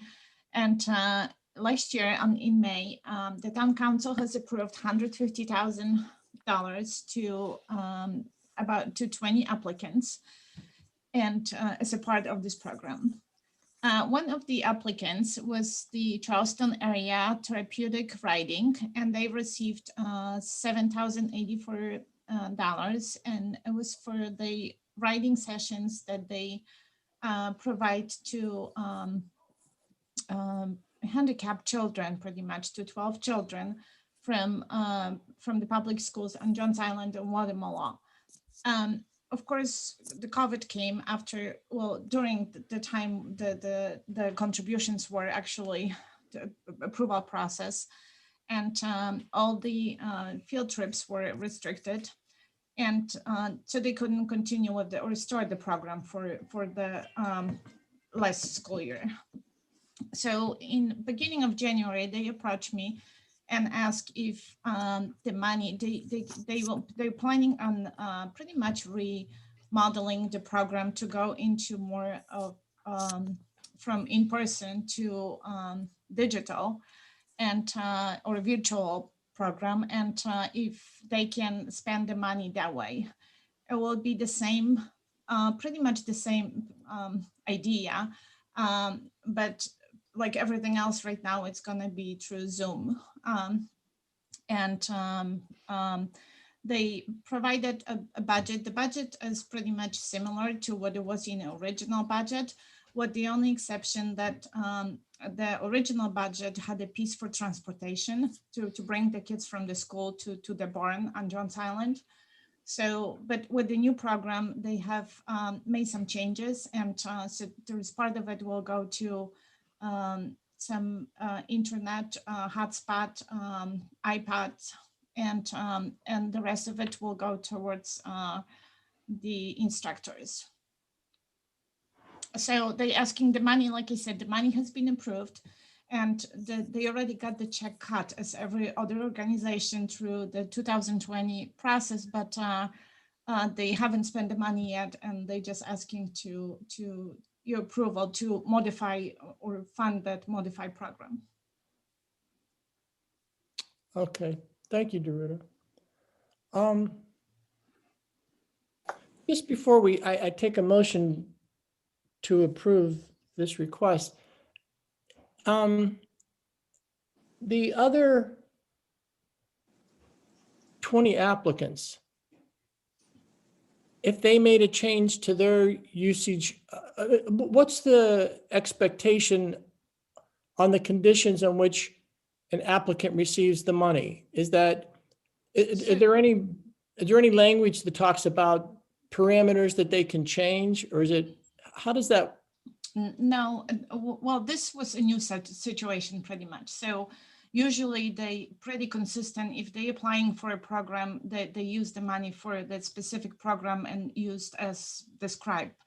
But what we require is if the applicants is coming back to next year for the funding, we require for them to show us an accounting, how the money was spent. So this is the only way for us to actually learn if there were any modification to the programs, or there is any money left over, or if it wasn't fully spent as originally, awarded. So, I mean, to me, it was really, they were really, honest about asking before spending.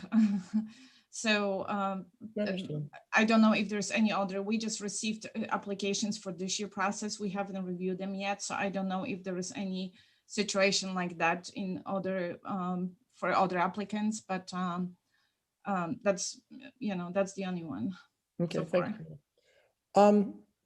So this is to approve reallocation of funds to the virtual program. Could I have a motion to approve, please? So moved. Is there a second? I'll second it. Discussion? Yeah, I have a comment overall. I think every one of us has had to change how we do things during the course of this year because of circumstances well beyond our control. I think this organization has been around a while, done a good job. They've had to change how they do things. I commend them for coming forward and saying, here's how we plan to adapt to the new environment for now. Good for them. Yeah, I agree. Marianne, you were on mute and I think you were talking. Was that, you just wanted to? I said I second it, but I was talking to the mute. Okay, thank you. Other comments? Yeah, I sent the mayor an email earlier this week saying that I had some reservations in that the way that I'm all for therapeutic pet programs and those sorts of things, and I think that it's a wonderful program that they've got going, but things have changed, and their original design they've been unable to fulfill this year because of conditions out of their control. And I just think that perhaps we ought to look at continuing to support them next year in another fashion or in the same similar fashion, but this year taking those monies and repurposing to somebody, some other organization that can deliver what they say they're going to do in the fashion that they do it. And I don't care whether it's hunger relief, I don't care whether it's healthcare, I don't care whether it's housing. I just don't see that. It's almost $8,000 for sending them pictures. And I'm going to put this very harshly, and I apologize, but sending them pictures of horses and a barn box is not really fulfilling the mission of what a therapeutic animal program is all about. And so I just would like us to have a discussion about, is it not possible for us to just redirect 1 year these monies, or is that not something that's in our purview? Can I, one thing, Dorota, and I know they're coming to us and asking, and this, Dr. Parker, if they decide that they want to redirect it, the money, we've already sent them the money, so we would just be requesting them to send it back to us, correct? Because they have not dispersed, they haven't spent the money. Okay. So what we do is with this charitable contribution, we've already cut the check. So they already have the money. Okay. Just asking if they can, instead of just going ahead and spending it and using it for something else, they're asking first if we would approve them to repurpose the program. So they already have the check. Okay, I didn't understand that piece of the puzzle, or it wasn't clear to me. Yeah. Oh, I'm sorry. I apologize. Yeah, No, you don't need to apologize. That's my issue. Oh, no, but we do, once the council approve during May town council, the checks are pretty much cut the next week for whatever was approved. And so usually advance them for those Okay. programs. Mhm. Other comments? I'm somewhat familiar with this program, and it must be absolutely heartbreaking for the staff there, for them not to be able to do exactly what they have been doing in terms of providing, this wonderful service to these disabled kids. And I don't know this, but I just imagine, knowing those kinds of people, they have probably done everything that they can in a creative fashion to try to provide services for these kids. Yeah. And I think, as we all read and hear about, it is those the kids that are disabled that are getting, in many cases, the brunt of, associated with this virtual, programs that are being implemented. I don't know whether they need, we asked them, and Daruta has a schedule that just, they are using the monies. Again, and they acknowledge, not in the way that they were, but at least this is their best effort to try to respond in the conditions that are out there. So anyway, any other comments from anybody?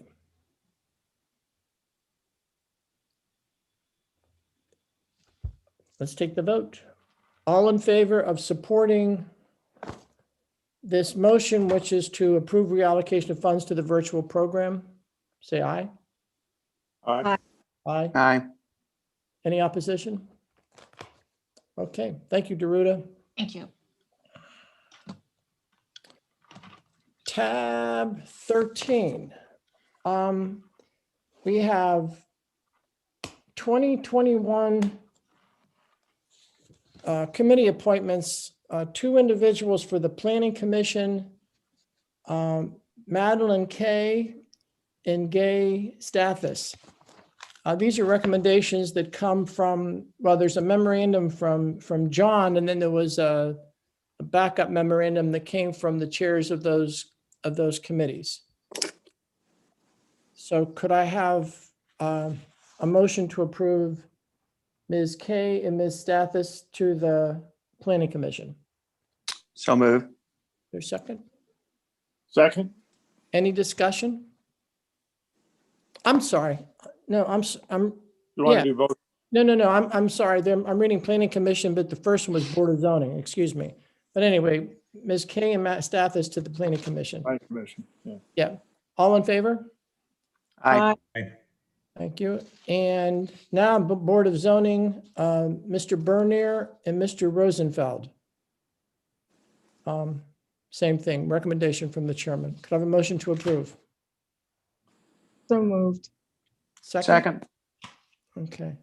All in favor? Aye. Aye. Aye. Okay. Thank you. We have a new, can't read my notes, Stephanie. F becomes G. We have a new F, correct? F, yes. And does everybody have that? And who's going to speak to that, Stephanie? She's Is on. that Bruce? Me? You're muted, Stephanie. Mr. I Wilson. know who's taking it. Mr. Wilson's taking it, all right. Yep, he's taking it. Go ahead, Joe. Okay, so I am actually F is going to be the emergency one. No. I'll just address both of the issues that we have at hand. So FEMA is asking the town of Kiowa to amend our flood ordinance to add definitions for manufactured home and essentially ban them. We've gone back and forth with FEMA about whether this is necessary. The town believes it isn't necessary, but FEMA thinks otherwise. The problem is that FEMA has suspended the town just the 30th from the National Flood Insurance Program. What? Until we get this straight.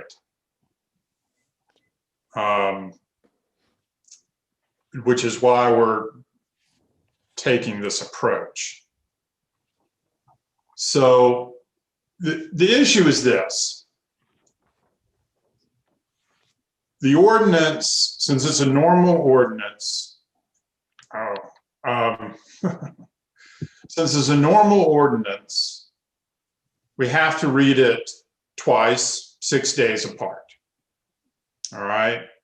But what we would like to do is have this become effective immediately upon the first reading to address this issue. And so I've done two things to do that so that it will be effective today.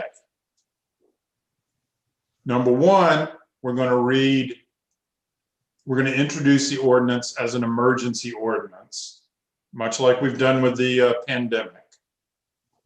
The state statute that allows emergency ordinances, which as you all know, only require one reading, says that they can be passed for emergencies related to property issues, not just health and safety. So I believe that this qualifies as an emergency. So that's going to do one reading. I mean, if all goes as planned, it's got to be passed 2/3 vote. And of course, it's a temporary thing. Then we're also going to have a reading of the same amendments, adding these definitions and adding these bans for permanent ordinance to make the law permanent. And we're going to have the first reading today. And I think we're going to plan on having the second reading on the 9th. They have to be 6 days apart.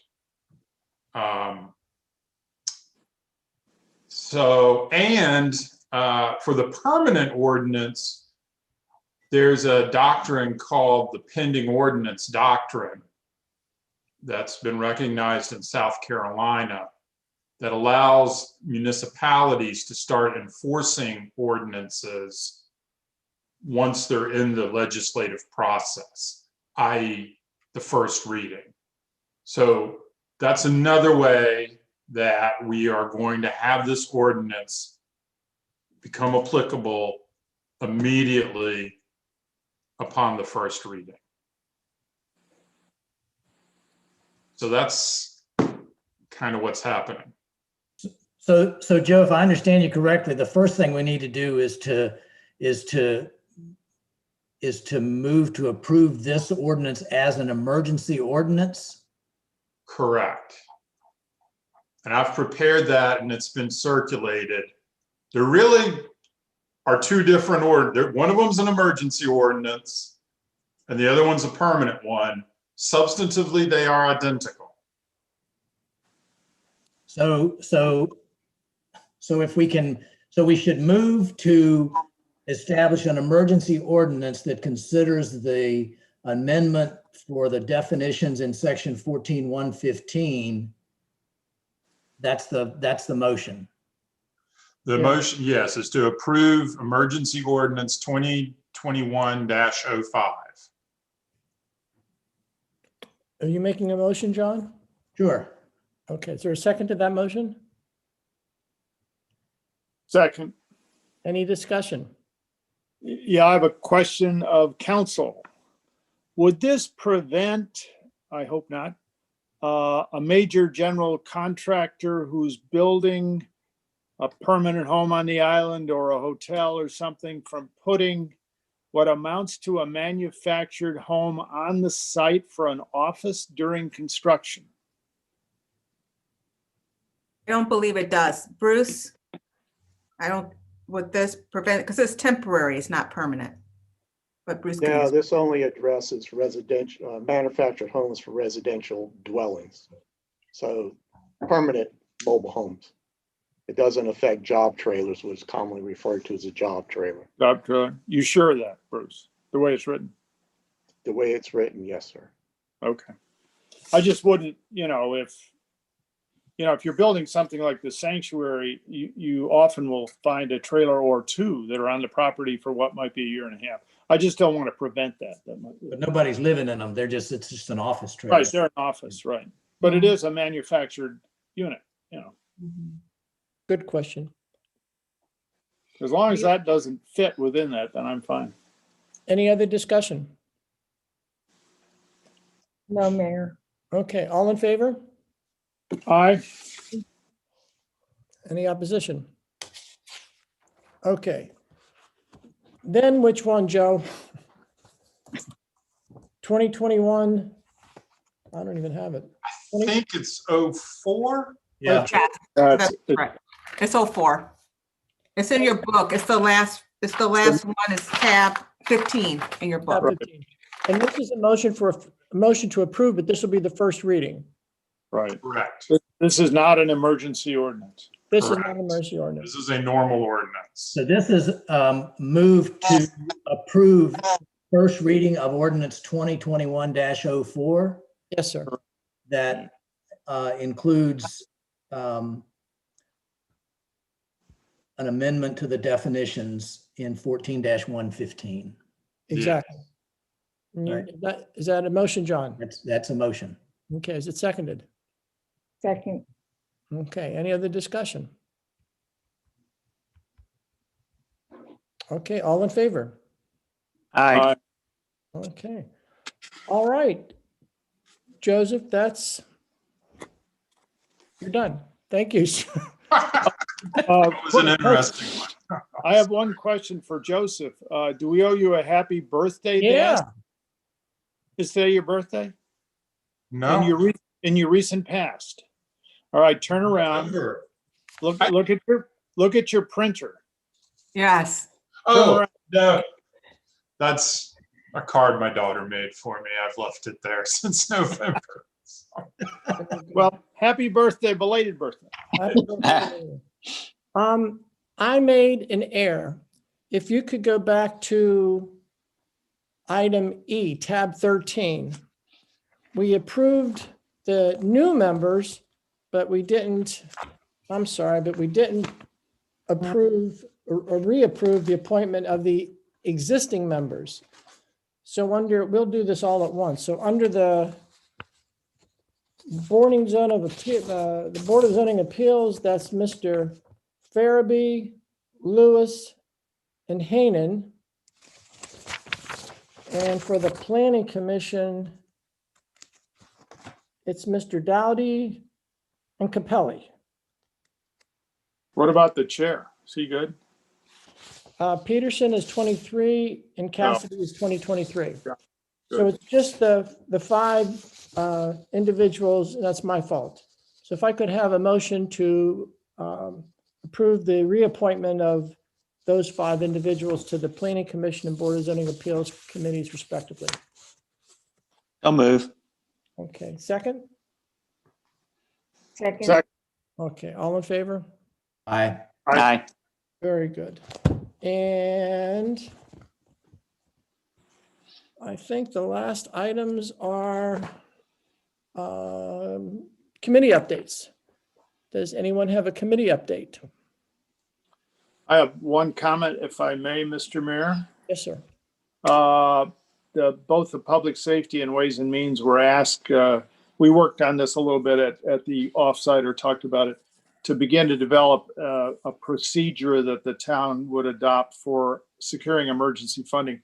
A group of us, including Councilman Connolly and the town manager and our attorney, among others, and John met on this, and we have drafted something which is out for review by council. So we'll get it back to you pretty quickly, I think.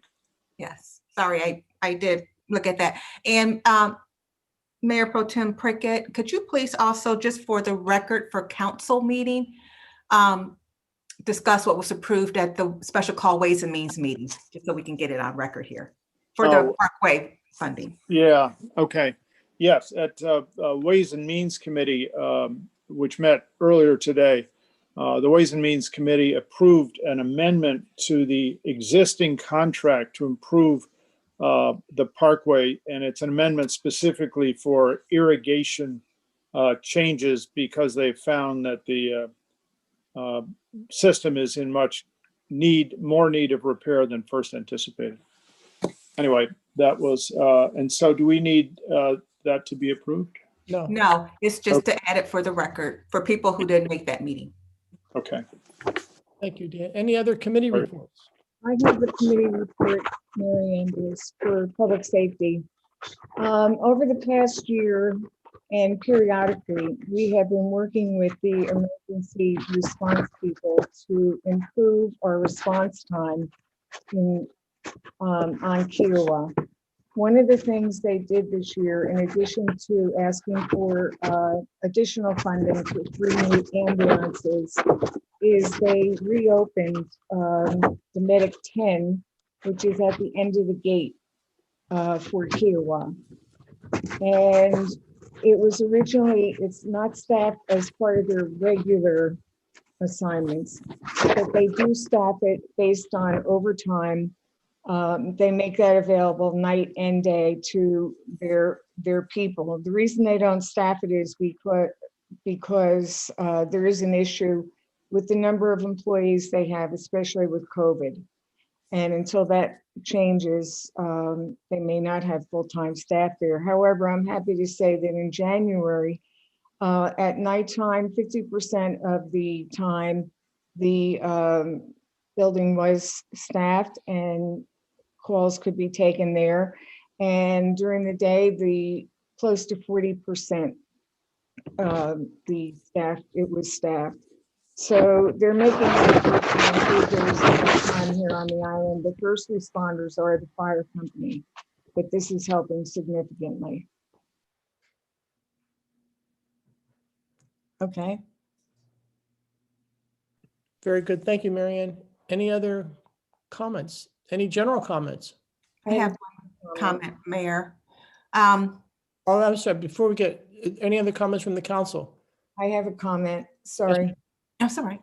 I want to get back to the COVID situation. I recognize COVID is very serious. I know it's escalating. I know in South Carolina, it's very, very serious for the number of people that are having it. And we all recognize that this herd immunity is not going to take place anytime soon. I think that our behavior is essential to managing it, especially with our at-risk population. Getting back to the exercise issue with masks, for a lot of people, the ability to exercise is extremely important for their well-being. And I think it's important at this time because of the situation we've been into since last March. The one thing about the masks is if you want to go to the gym and you're not comfortable with people not wearing masks, you have a choice. You don't have to go to the gym. There are other options available. So I think the fact that you have a choice makes that decision even more acceptable. Thank you. Okay, thanks, Marianne. Any other comments from anybody? I have. Yes, ma'am. Okay, now citizens' comments. No, I just have for town administrators report. You just skipped over that, Mayor. So I just wanted. You didn't highlight that one for me. No, I didn't. No, I don't have a lot. No, I don't. No, it was very many notes here. No, that's all right. It was just quickly. Just want to let you all know from Stephanie Braswell, communications manager, had asked that I just remind you guys or let you know that with regards to the COVID ordinance, we do distribute that information out. We print out copies. It's a 1-page poop sheet that we print out whenever we do any updates or changes. We print that out and give that to Kika Security. They hand that to every visitor that comes through, or someone that has a guest pass or short-term rental, they get a copy of that. And we're also going to be sending out an e-blast tomorrow with regards to letting people know. So we do have various ways that we disperse the information out to the public on that. And just from my report, I think that will do it, Mr. Mayor. I don't have anything else to add with regards to projects or anything else going on. And I do not have any additional citizen comments. There's been a few comments in the Q&A, just thanking you all for being able to have this meeting via Zoom. Just giving them the opportunity to at least listen in the meeting, but I have no other comments from the community. Okay. Could I have a motion to adjourn? So moved. Is there a second? Go ahead, Dan. There's a second. All in favor?